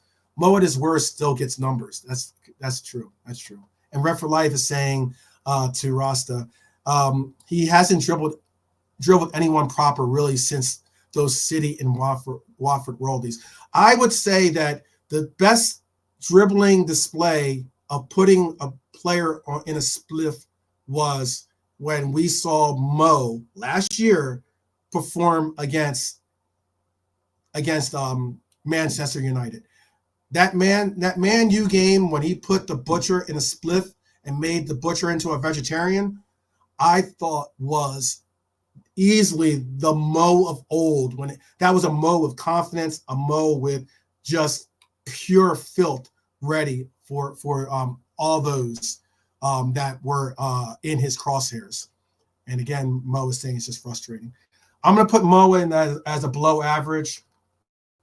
We got an average and a failing grade. I think that we're going to have to put him at below average, despite him getting the goal, despite him getting a 200. Big up to his 200th goal. That is also his 200th goal in 327 games for Mo. That's an amazing accomplishment. Obviously, world-class talent, world-class player, absolute legend. But let's hope that we move on from that record and we just go on to bigger and better heights for the team now and get him some goals the more natural way. So let's move in. Yes, for sure. Big up to him for his 200. Let's move in on the subs. So let me make sure. I'm just want to make sure I have the subs in at the right time. All right. So we had Gomez come in for. So I'm gonna move Gomez over here. We had Gomez come in for Endo. How are we feeling about Gomez? Gomez, I referenced it earlier in the stream because I know that the man of the match was given to him by, I guess, apparently the commentators or the broadcast on this side of the pond. I didn't hear the man of the match who won it for us over here. And then I know that Quasi had his man of the match being Gomez as well. how are we feeling about Gomez? I wouldn't have been as bold to have said that he had a top-tier performance. I definitely have him as an above-average performance, but the reason why I say above average is because what made him not top-tier for me is because if you recognize, there's 2 or 3 passes that he had, players in open space, in channels that he could have gotten the ball to, and he just didn't. He had poor passes. And that's the most notable. But he brought balance to our back line, brought balance to the defensive efforts, definitely allowed for Trent to move forward and take on a lot more responsibility going forward. I just personally thought that he had an average. If people think he had a man of the match, I'd be willing to say above average, but he had an average performance from me. So looks like we're saying Gomez above average from Rasta Crab. How are you guys feeling about it? I just thought that he had it above average, if at best above average, because he came in and did what we needed him to do. The only knocks I had against him, again, if you watch this game over, you'll see him the second time around, especially since I mentioned it. He could have done better with a couple of his passes. There are some poor passes that he had where it's just like he puts a little bit more effort. Or if that's Trent in that right back role and he has the ball, I think Trent is making those passes. That's the difference. I know we're not supposed to. I mentioned that we're not supposed to like hold him against against other players that play in that role or that position. However, I just can't overlook those 2 passes. So Brian saying he only played 45, so he can't be higher than average. He is no Trent. I know. Come on. I'm not going to go that far. There were times last year or 2 years ago when Trent got hurt and he filled in as the right back role. And there were times that Joey showed some Trent-like abilities. I'll admit that. He had some great crosses during that little stint, but he's no Trent. I'm not going to get close to saying that. He's saying, Brian, the subs won the game, though. That's, I guess, to Brian's comment about him only playing a half of only playing really the second half. But Gomez did play pretty much the entire second half. What are we rating him? Above average or average? So far, I've only got one above average rating. And I'd be willing to put him as average, but I also know that he brought some real stability and some real balance to our team. I agree. So unless you guys tell me below average, Nilante has him above average. That's 2 votes for above average. I have 1 below, 2 above. I now have 3 votes now for above average. Red for life. Is that Brian in his defense? Again, I like context, so I'll bring this up. I have strict rules on ratings, Nilante, and minutes is a part of it. Okay. I can understand the minutes being a part of it. I just think though, that makes it difficult because then how are you going to rate? It makes it difficult then to rate subs, and especially when you have impact subs, it makes it difficult because I know that's going to bring out the next couple of people that I'm going to bring out and bring up, and that is okay. So for the next subs we had Cody. We had Cody get subbed in for Gravenberch. I thought Cody had a pretty decent game despite nothing being exceptional, but I thought that Cody brought a lot of Rasta Crab had man of the match Gomez. Okay, so I'll keep him in above average for you. When it came to Cody, I thought Cody brought in a lot of balance. I thought a lot of effort, made the runs. Nothing super tremendous, but I just thought that Cody brought a lot of like balance to our attack. He brought certainly a lot of what we were hoping to get out of Gravenberch. I think that we saw it when we saw the difference in when Gravenberch was playing in the role somewhat. And I'll bring up your comment, Brian. Give me 1 second. But Rasta Crab has Cody as being average. Okay. I thought that, okay, let me bring up the stats for Cody for you guys. So kind of give a testament of what is actually was. Because I mean, you could say possibly above. Played 33 minutes. 14 out of 15 on his passes, only had 19 touches, 1 out of 4, 0 for 1 for aerial duels, 1 out of 4 for ground duels, was fouled twice, was fouled once, had 2 fouls, lost the ball twice, had a blocked shot. I'd be willing to put him at average. Needs a goal, average. Okay. I'd be willing to put Cody as average. See, I'm not that difficult of a person to get along with. So all right. How are we feeling then about Konate, who came in for Kwanzaa? I thought Konate played well. I agree with the comment earlier that sometimes Konate takes some real levities in some of his challenges. I think he had an average performance, nothing great, nothing poor, but I mean, he is taking some, he was okay. Okay. I got you. Ref for Life says average. Nilante says he was okay.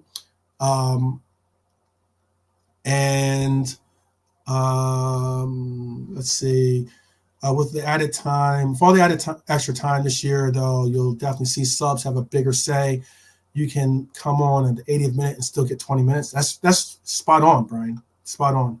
Because they added 10 minutes of extra time on this was added.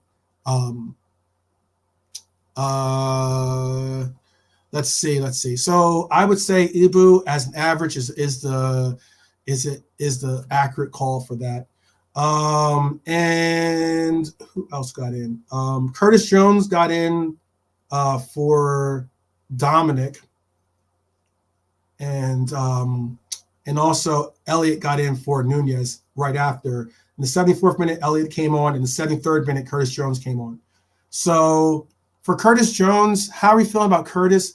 I think Curtis is in a sunken place, as I mentioned on Quasi's spot, or I think I might have mentioned on my own podcast here. But I think that Curtis needs to get out of his head a little bit. He needs to figure out the fact of, like, he needs to get into that place that I see Harvey in, that, hey, whatever you need from me, let me provide the contributions that you're asking for, whether it's as a starter, whether it's as a super sub, whether it's as a utility player. Let me get involved in a way that I can contribute to this team. I know that Curtis has gotten to that place where he thinks of himself as a guaranteed starter, someone that deserves to be in the starting lineup, regardless of whether his play is good or bad the previous game. I think, though, that Curtis is having a real recognition moment of knowing that Gravenberch is on your heels, brother. He wants those opportunities too. Easily Maka, if Endo performs well at this 6 role, easily Maka could be that 8 role that you're coveted for. So how are you feeling about CJ? I thought CJ had, I know Brian's not going to necessarily rate him because he didn't necessarily get that many minutes involved. Or maybe he might rate him as just being average or below average and not give him a failing grade. I'm not going to go as harsh as to believe that Curtis had a failing grade, because I don't think that he had a poor moment. I would have given, I don't want to say he was below average. I just think he was average at best. He didn't really do much for me in this game. I think he did have an assist, right? So, yeah. So, I'd say with the likes of having an assist and obviously creating something for us, I would give him an average grade. And that's being nice, I think. I think that assist definitely highlighted and helped him out. Rasta Crab saying he had an assist, so average for Rasta Crab. Curtis balances the mid when Mac 10 and the boss plays. I agree. CJ was average. That's what Beijing Pops is saying. This is a comment against or commenting on what Rasta had to say. Or I'm going to show Brian's comment in a second. Let me just show everyone else's ratings. Curtis, Ref for Life, average. Brian had him as average. This Beijing Paz would have won. Yes, he would have. I think he would have won that pen if he hadn't gotten the assist. Spot on, Beijing. That was an absolute hack job. Crystal Palace came out and they were straight bringing the swords and knives to straight do, or machetes, I should say, to do hack jobs. That was a hack job in itself. Would have resulted in a pen, in my opinion. Roster crap. He's too good not to start games every week, but not good enough to play for Liverpool as a first team starter. Very okay. I thought he had an average performance. Obviously, I think that, again, with what Beijing Pop said, would have gotten a pen if he hadn't gotten the assist to Mo, but he got the assist to Mo. That warranted him an average rating. I don't think that assist pops him up to above average. I'm not going to go that far.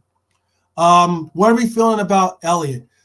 Now, hear me out, Brian, because I know that you might have some issues with what I'm about to say, but I believe that despite the fact that Harvey got into on the 74th minute, that ends up being he got to play 26 minutes of playing time, basically.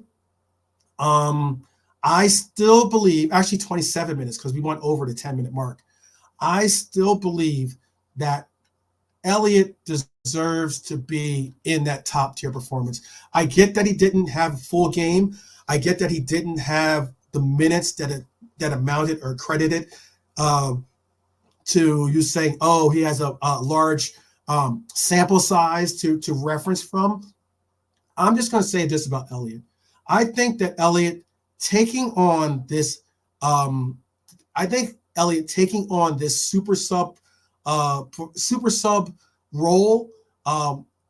Obviously, Elliott wants to start. Elliott was a starter for us in previous campaigns. But I believe that despite him only playing, again, the 16 minutes of regular time, I just believe that his goal was a moment that you have to give some really, really, really incredible mention and power towards. And why I'm saying that is because he now has a confidence in him in his game. I think that Elliott, what you see out of Elliott is that he's taken on this super sub role, and he said, if that's what you need me to do, I'm going to do it, and I'm going to do it well. Okay. And he's doing his best LL Cool J reference, and he's doing it well, right? To the 90s hip hop lovers out there. I just think that Elliott, I like when I see Elliott get an opportunity to get on the pitch, because I know it's going to be automatic energy. I call him basically, the 5-hour energy shot, the 5-hour energy drinks or whatever they're called. That's Harvey Elliott to me. He's a little guy. I get that, but all the same, pause. But he is a guy that comes out with energy, heart, commitment, loves the badge, plays for the moment, and he's not scared to, when pressed upon to do so, to answer them for the moment. I just think that Harvey had a great for what we asked and what we got out of Harvey. We got more than I think a lot of people possibly expected. I like it. Harvey should get a mohawk. Yeah, for sure. I don't know if Harvey got a mohawk with all the critics of hairstyles, we would probably never hear the last of it. But Harvey, in the little 16 minutes and plus for extra time that he got, we saw him get 31 touches. We saw him 24 for 24. Let me repeat that. His passing was 24 for 24. The man only touched the ball 31 times. He's 24 for 24 with his passing. Okay? Obviously, he was he had obviously the one shot on target. He had one shot off target. The one shot off target, he had to rush that shot. That's why it went off target. He was 1 for 1 for ground duels. He lost the ball 3 times, but all the same, 100% passing. Man came in with the mission. He knew he was not going to be a negative. So let me see how you guys rate him. I have him as a 9. I think that he's a top tier performance, and I have him as a man of the match candidate because he got the winning goal. I think that I think the reason why some could have easily, I understand Brian's reference. I'm going to go through your comments for Harvey because you know what, I think Harvey needs to. This segment needs to be for Harvey. So okay, a lot of comments. I'm trying to go all the way up to the top of them. Okay, so I'm gonna get through all your guys' comments here. Subs get bonuses if they contribute. Minutes is only part of it. Okay. You can definitely say he contributed. Harvey gets an 8.5. Big up to the kid and the game winner, Red for Life for sure. I'm gonna round it up to 9. I'll round it up to 9 for you, Red for Life. This is from Nolante to Ross, up to Ross the Crab. Rather Elliott than Endo. He's improved. He deserved to start. And Brian saying they are just my rules, man. Everyone else can do their own thing. I got you. No hate. Harvey brought the juice. Big up to him. Bayesian Pops. Rasta Crop said, but which professional footballer wants to just be a sub? Divock Origi? I don't know. Because there's often a time when you would say that Origi had no qualms about being a super sub. And don't get it twisted. I had no qualms and no issues with the performances that we got out of Origi as a super sub. So that's my answer for that. Let's see. Nilante Terasa, the finish was cool. Oh, you're right. The finish that's the finish, you know. The Home Alone face for the finish. Yeah, Bayesian Pops, he is a Liverpool fan. I think he's grown into being a Liverpool fan. I don't think he was necessarily a Liverpool fan from the very beginning. I know his dad and his brother, I believe, were very big Liverpool fans. You know how sometimes often when you're in a family, sometimes you always have that brother or sister that wants to be the oddball and root for your arch nemesis or root for some team that's outside of the normal for the family. But I definitely agree that he is a true red now. Harvey should get a mohawk. I already said that. Sorry about that. Beja, you know this for sure. When he went down, Endo still protecting the ball. Not as bad as people make out. Cedric, you're right. You're spot on. I referenced that earlier in the stream. I agree. I thought he did very well at Endo, at least, at shielding the ball and making it to where if you're gonna get the ball away from him, you got to foul him. Just that simple. Yes, the finish was fire, but Harvey offers nothing in a lot of games for Rasta Crab. Notice I said Rasta Crab, not for me, for Rasta Crab. Brought the Kool-Aid. Brought the Kula to town. Brought the Kula. Yeah, he did bring the Kula. He did bring the Kula. I like it. This is the Rasta. He says you're harsh. He's done a lot more than others believe. I agree with that. Oh, wow. We're getting into these comments. I'm falling behind on them. He's talking about some of the passing. Rasta Brian gave him above average. Patient Pop said agreed above average. What other comments do I have about him? 24 out of 24 passing, people. Let me repeat that. 24 out of 24 passing for the player that we're saying, as a sub came on and was 100% for his passing, got the winning goal, It got the winning goal, and in 16 minutes of regular time, and then eventually going into extra time, getting the game winner. Top tier performance for me. Above average for sure, but top tier performance. I don't know what more I don't understand what more you would want from a player that got on the pitch and had 16 minutes to do something.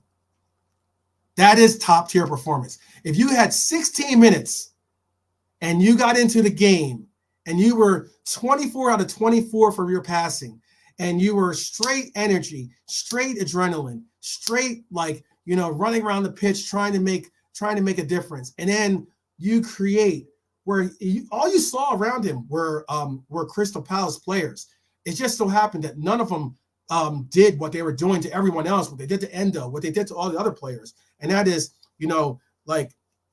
just gravitate or mainly collapse on him. That guy, Elliott, saw the space, took advantage of it, knew what he was going to do, delivered an absolute beauty, a peach. I don't want to get into that, but a peach. Since I love peaches, a peach of a goal, man. That finish was straight beautiful. So I have to. I hear everyone's above averages. This time I'm gonna knock him into that top tier performance. I know that you got to give credit for it. Look, 18 points. We've now sustained 18 points from games that we've been behind in. I think Elliott carries the immense certified monster mentality that I believe. That certified monster mentality. Let me move on to some. I don't want Molante's question. And I understand it because, for our main front three guys have been poor.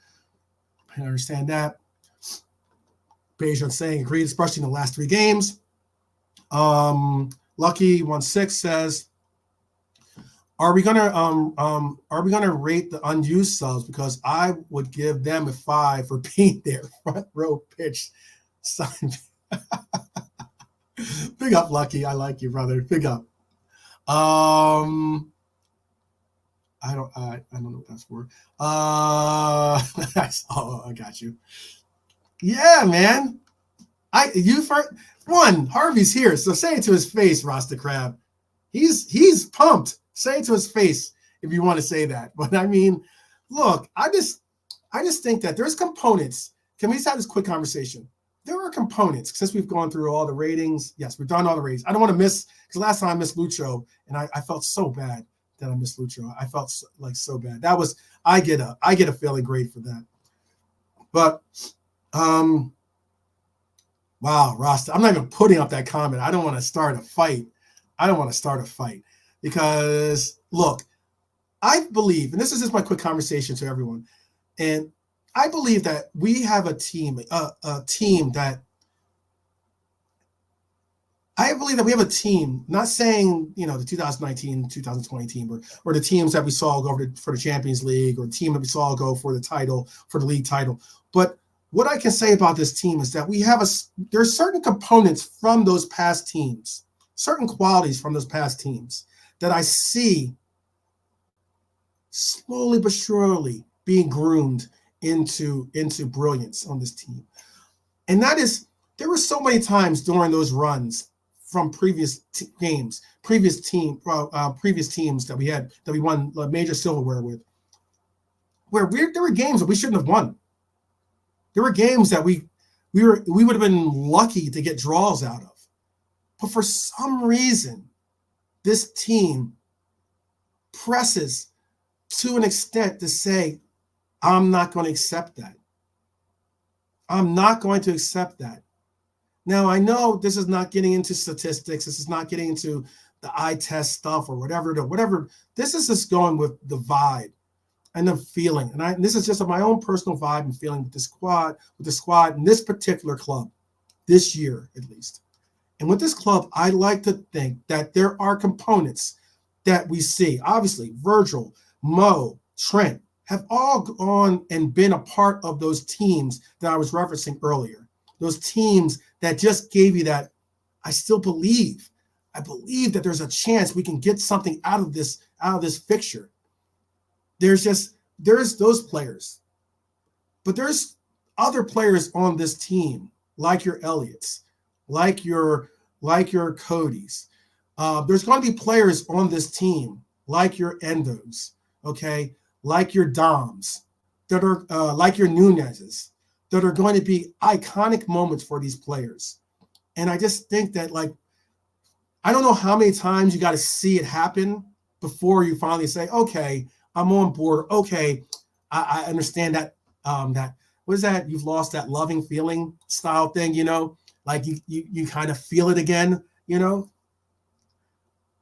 I don't know what it's going to take for a lot of people to get to that level, but I know for myself, it is. I'm certainly already there because I've seen it happen so many times from us, you know, being in losing positions and getting results. And I mean, not only just getting draws, I'm talking about getting wins. Being in a losing position to not only equalize, but then go in front is an exceptional quality. And I'm not saying it's something that I want to rely on, something that I think that this team needs to do every time, anytime, and every time. But having that in your locker just makes it feel like there's always a chance that you can believe in this team. This team has the ability to go in front, to really put the pedal down and go 2, 3, 4 goals in front and give you that, oh, this is just going to be, I can just kind of like chill and watch and not have any anxiety. But this team, despite the anxiety that they do bring out, and I will admit they do bring out some anxiety in the best of us, 18 points, people, 18 points. That is an incredible stat. Say what you will. That's 6 matches that we've gotten results from. That is an incredible stat to say. That shows the resilience, the resolve, the sheer, you know, I know it gets often way too mentioned or way too referenced, but that mentality monster concept that we've already established in this team numerous times before, they are certified, brothers and sisters. I just think that they are certified. I just like the fact that this team shows the fact that they trust in themselves, they trust in each other. Obviously, they just don't want to give up. That never give up. Big up to Cedric. I like it, man. You know, like, I don't know whether we have to bring back that shirt that you saw players on the bench like Mo Salah wearing, that never give up shirt that we saw like Mo Salah, who wasn't able to play in that Barcelona match. You know, that concept and mentality for this team. It's just something I like to make sure that I emphasize that. That's something that I know I carry. It's something that I believe in. There's times when, of course, there'll be teams and times when I'm not going to have that mentality or that feeling for the club, but I have it for this club. I really love the players on this club, the contributions and the dedication that they have, you know. And that's just something I wanted to mention. You know, I could be alone on it. I could have a few of you be there with me, be alongside with me with that mentality or with that mindset. And you're more than welcome to have the mindset of, you know, hey, the sky's falling, or maybe a more critical take on, you know, on those concepts. But for me, it matters. I think it means something that, hey, you know what? We're top of the league, people. Say it again with me. We, in December, are top of the league. We, in December, are not only top of the league, but have City. I believe City's are they in 3rd place or 4th place? They might be in 4th place. Let me see. Where is City at right now? Is City in 3rd or 4th place? It's a very good question. I'm trying to think, because originally I know that Villa was at a point or place where they were almost at I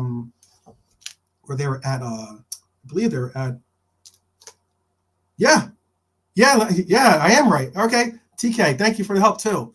Let me repeat that again then, people. This is something you can say with chest. The 115 are in 4th place. Let me repeat that again. The 115 are in 4th place. And I mean 4th place with 33 points. Now, it's a long season. It's something that Hey, I know City is going to go eventually on one of their inevitable runs.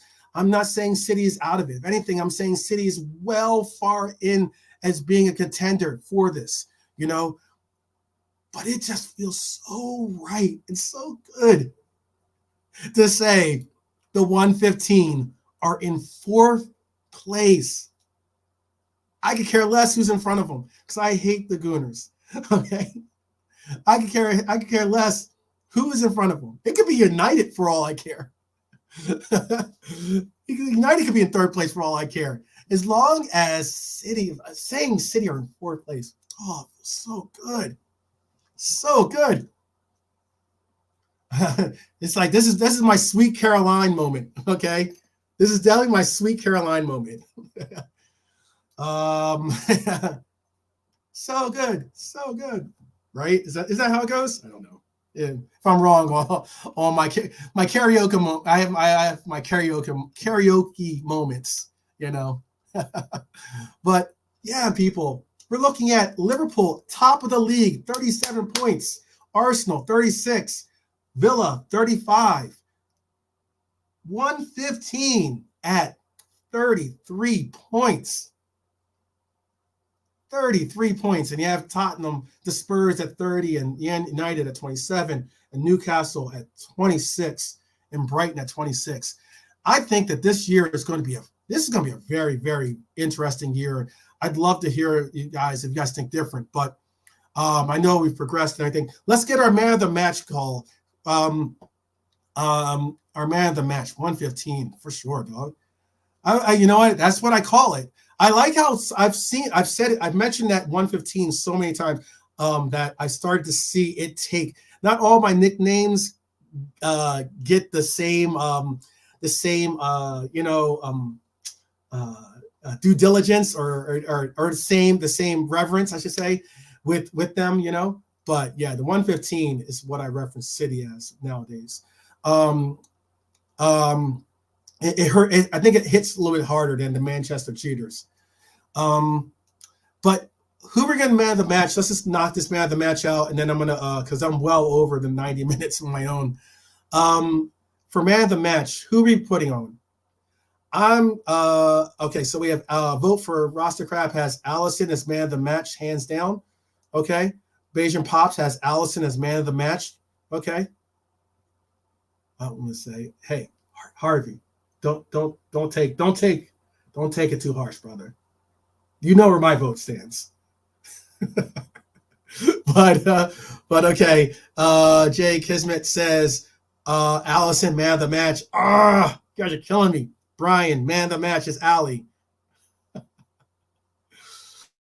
All right. So does that mean that Harvey gets man of the match? No, I'm just joking. I'm a man of the people. I'm gonna put Allison as man of the match. Harvey, let me say this. You were my man of the match, Harvey. Big up to Allison. Allison is always pretty much always a running candidate for man of the match in a lot of our games, especially sit around and set the 18 points that we've been in. He's had to keep us in those games regardless. But I just thought Harvey, game winner. Come on, guys. It's harsh. It's so harsh. He had 16 minutes to bring out the man of the match. I get it. He only had 16 minutes. I know Ali kept us in the game. But guys, Harvey, man of the match. I thought that goal was just a great goal. It takes a lot of cojones to do. Takes a lot of fortitude to do what he did in that role, in that place, in that time, in that position. You have a lot of players that he could have definitely conceded taking that opportunity, whether it was, whoever, he wanted to try to pinpoint or get the ball to any of the frontline members. But yeah, man. I'm just saying, I gave man of the match. I'm giving man of the match to Ali because I'm a man of the people, like I said. But I think I'm going to definitely put it down there because since we have Harvey joining us for this broadcast, that in my opinion, I just think Harvey had man of the match performance because at that moment, I would have said that for the majority of the game, I understand Allison had 2 great saves, kept us in the game, but I just also think, and he is a man of the match candidate, top tier performance. I just think that our performance overall was lackluster, and I just think that given the opportunity, he just performed. He showed that, hey man, he's a super sub. So let's see. I'll give Cedric, like I agree. Harvey and Ali were joint. I agree. I get the democracy. Let's see. Harvey, Gomez, and Hackbo also worth a mention, but Allison was the best of the day. That's what Jay Kismet is saying. Never walk alone. And Beijing Pons LC says that Allison played 90 minutes and kept us in the game. Big up to Harvey for his cameo, though. You sound like a politician. It's your show. I know it's my show, but it's also your show too. It's the same reason why I say I'm the Liverpool 12th man, but everyone is the Liverpool 12th man, in my opinion. Each and every one of us is the 12th man, So that's one of the big differences in my show, is that I definitely want to get people involved. I want to have conversations. I don't expect everyone to be lockstep in with my opinions, but I definitely want to have conversations, and I want to provide context. And I like the fact that, we have some of the best people, some of the best Reds especially, but some of the best people in general I see consistently in the chat, and today is no difference. Some great contributors, and I appreciate each and every one of you. I'm wide awake, bro. City ain't the same this season. I'm putting it out there. This is going to Lucky from Red for Life. I'm putting it out there. No trophies for them this season. That's a Home Alone moment. Yes, in at least on this side from our commentators, from I guess the NBC commentators, I believe that they gave him man of the match. Gomez got man of the match. I know we have him as above average. I just can't see him being a man of the match. I think that was a weird. I just think that what was so great, what was so phenomenal from Gomez, that he had a performance better than, albeit better than Allison. I would not go that far. Did Gomez have a better performance than? I understand people might say he had limited time and everything else, and Gomez got introduced into the game earlier than Elliott. But Elliott, in the time that he had in his introduction, had a game winner. That's a massive contribution that can't be overlooked. I don't know why I don't understand it either, Brian. But yeah, he was man of the match in some places, but I don't think. I feel you. I like it, Rasta Crab. I like it, Rasta Crab. But again, no. I'm gonna.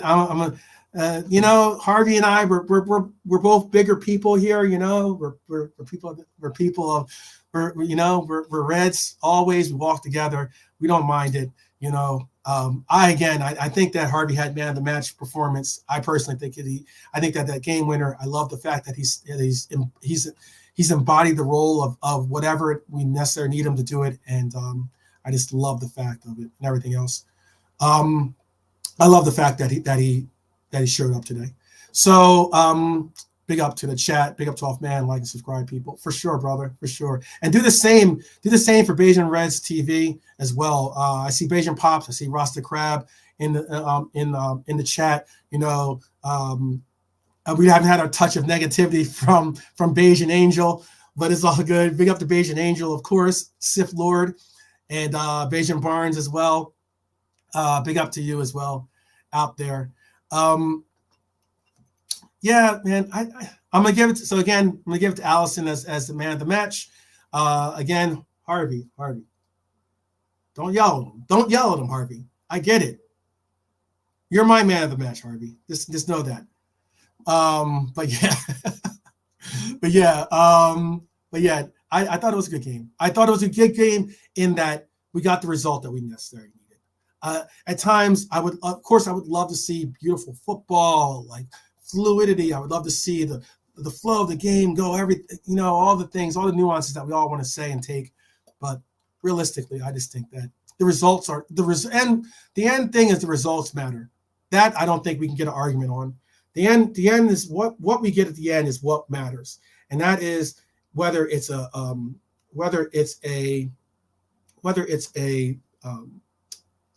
it's a draw or whether it's a win or whether it's a loss. All matter in this game or in this title race. I'm gonna bring up this last point.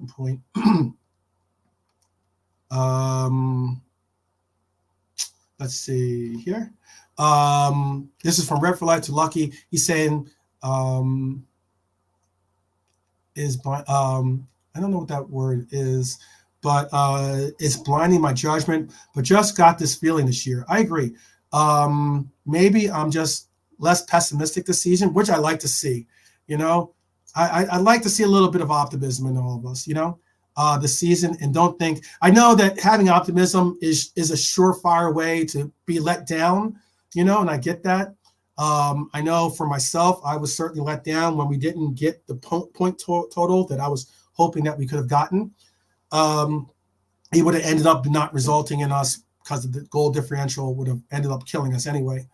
But I like the fight that I saw from us last year in that we started to show some semblance of it. I like the components that we added in the summertime that are bringing us that much of a level above to bring that bit of optimism.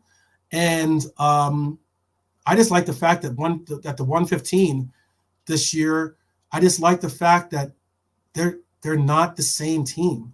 I just like the fact that I know people might say, oh, well, you know, you want your opposition to be at the best. I don't care about them being at the best. If Arsenal, if the 115, if the Devils, if they all want to be at subpar levels, have at it. You know, more power to you. I care less about whether we have parity or real competition in the league. I just want to see us win it. How about that? I'm shameless in that retribute. So yeah. But yeah, big up to all of you guys that have shown love. I know I'm going way over. I'm at over 2-hour mark here. So I'm gonna land this plane. This charter red plane, Mighty Reds Army 757. Let's see. Any last comments you guys want to get in here? If Harvey scores against the manure, that's a good one. I like that one. The manure, the manure. He can get my man the match. I feel you. You might be eating crow, brother. You might be eating crow on that one. And let's talk about the festive period. You never walk alone, for sure. So again, I appreciate each and every one of you guys that showed up and showed love. Big up to the chat as always. Big up to the Mighty Res Army out there. Big up to you if you're watching this on the replay. You know, leave a comment. Be sure to like. You know, put that subscribe on notifications all. You know, and that way, you know, you'll see when I go live. I know sometimes it's difficult for me to go live all the time. I'm a lone entity when it comes to this channel and trying to get content out there. I have like a couple other businesses now, so you know, juggling all this, but it's difficult. But this is one of my favorite pastimes, and that is, you know, being a Red. You know, it's just one of my favorite pastimes to do. So I appreciate each and every one of you. Big up to to all of you. I appreciate all of you guys. Yeah, peace out, Jay Kismet. You'll never walk alone, for sure, my brother. Always spread this movement. You know, get enlist others into the Mighty Reds Army here. And let's just have good conversations. Let's continue to enlighten each other, to bring clarity to our comments, to bring some real it could be heated debates, you know, but let's just bring some real energy and like our team and deliver. Let's at the end, let's just deliver some real good content. And I hope that you help contribute to that with whatever I can contribute to that movement. So big up to all of you guys. I'm sure I'll see you in a couple of different things. Oh, let me make sure I got this in there, because there was a comment real quick. Oh no, I did mention it. Okay, I wanted to make sure I got that common information pops in. But yes, thank you all for joining me. I guess, with these games coming fast and furious, you know what? I know that the game on Wednesday, I want to say the game on Wednesday, real quick. I know, bear with me 1 second before we bounce out of here. Our next match is, it's somewhat early for me. It's almost at 11. It's 10:45 a.m. But I'll be able to do that. So I'm going to do a preview of our USG game. It's going to be very interesting. Going to get I think our USG game is going to be an entitled look at our future. I think we're going to see a lot of youth players. I think it's going to be cool because that means that a lot of those youth players that might not have gotten an award or a medal at the end of the year for their inclusion are going to possibly get a medal for being at least getting a match in. So yeah, it's gonna be a fun match. I like Thursdays nowadays because that means that we or Thursdays or even Wednesdays that we get to see our team play and see this team play with players and contributors that we possibly might not have never seen before. So it's gonna be a fun time. All again, I appreciate each and every one of you guys. Take care of yourselves. Be sure to take care of others, especially take care of each others. If you're a Red, take care of each other for sure, because look, we're all we got. And if anything, it's definitely my mission to make sure that I rally the flag and I definitely say with chest, you'll never walk alone. So with that, I bid you adieu, and I will see you guys tomorrow. All right, take care, guys.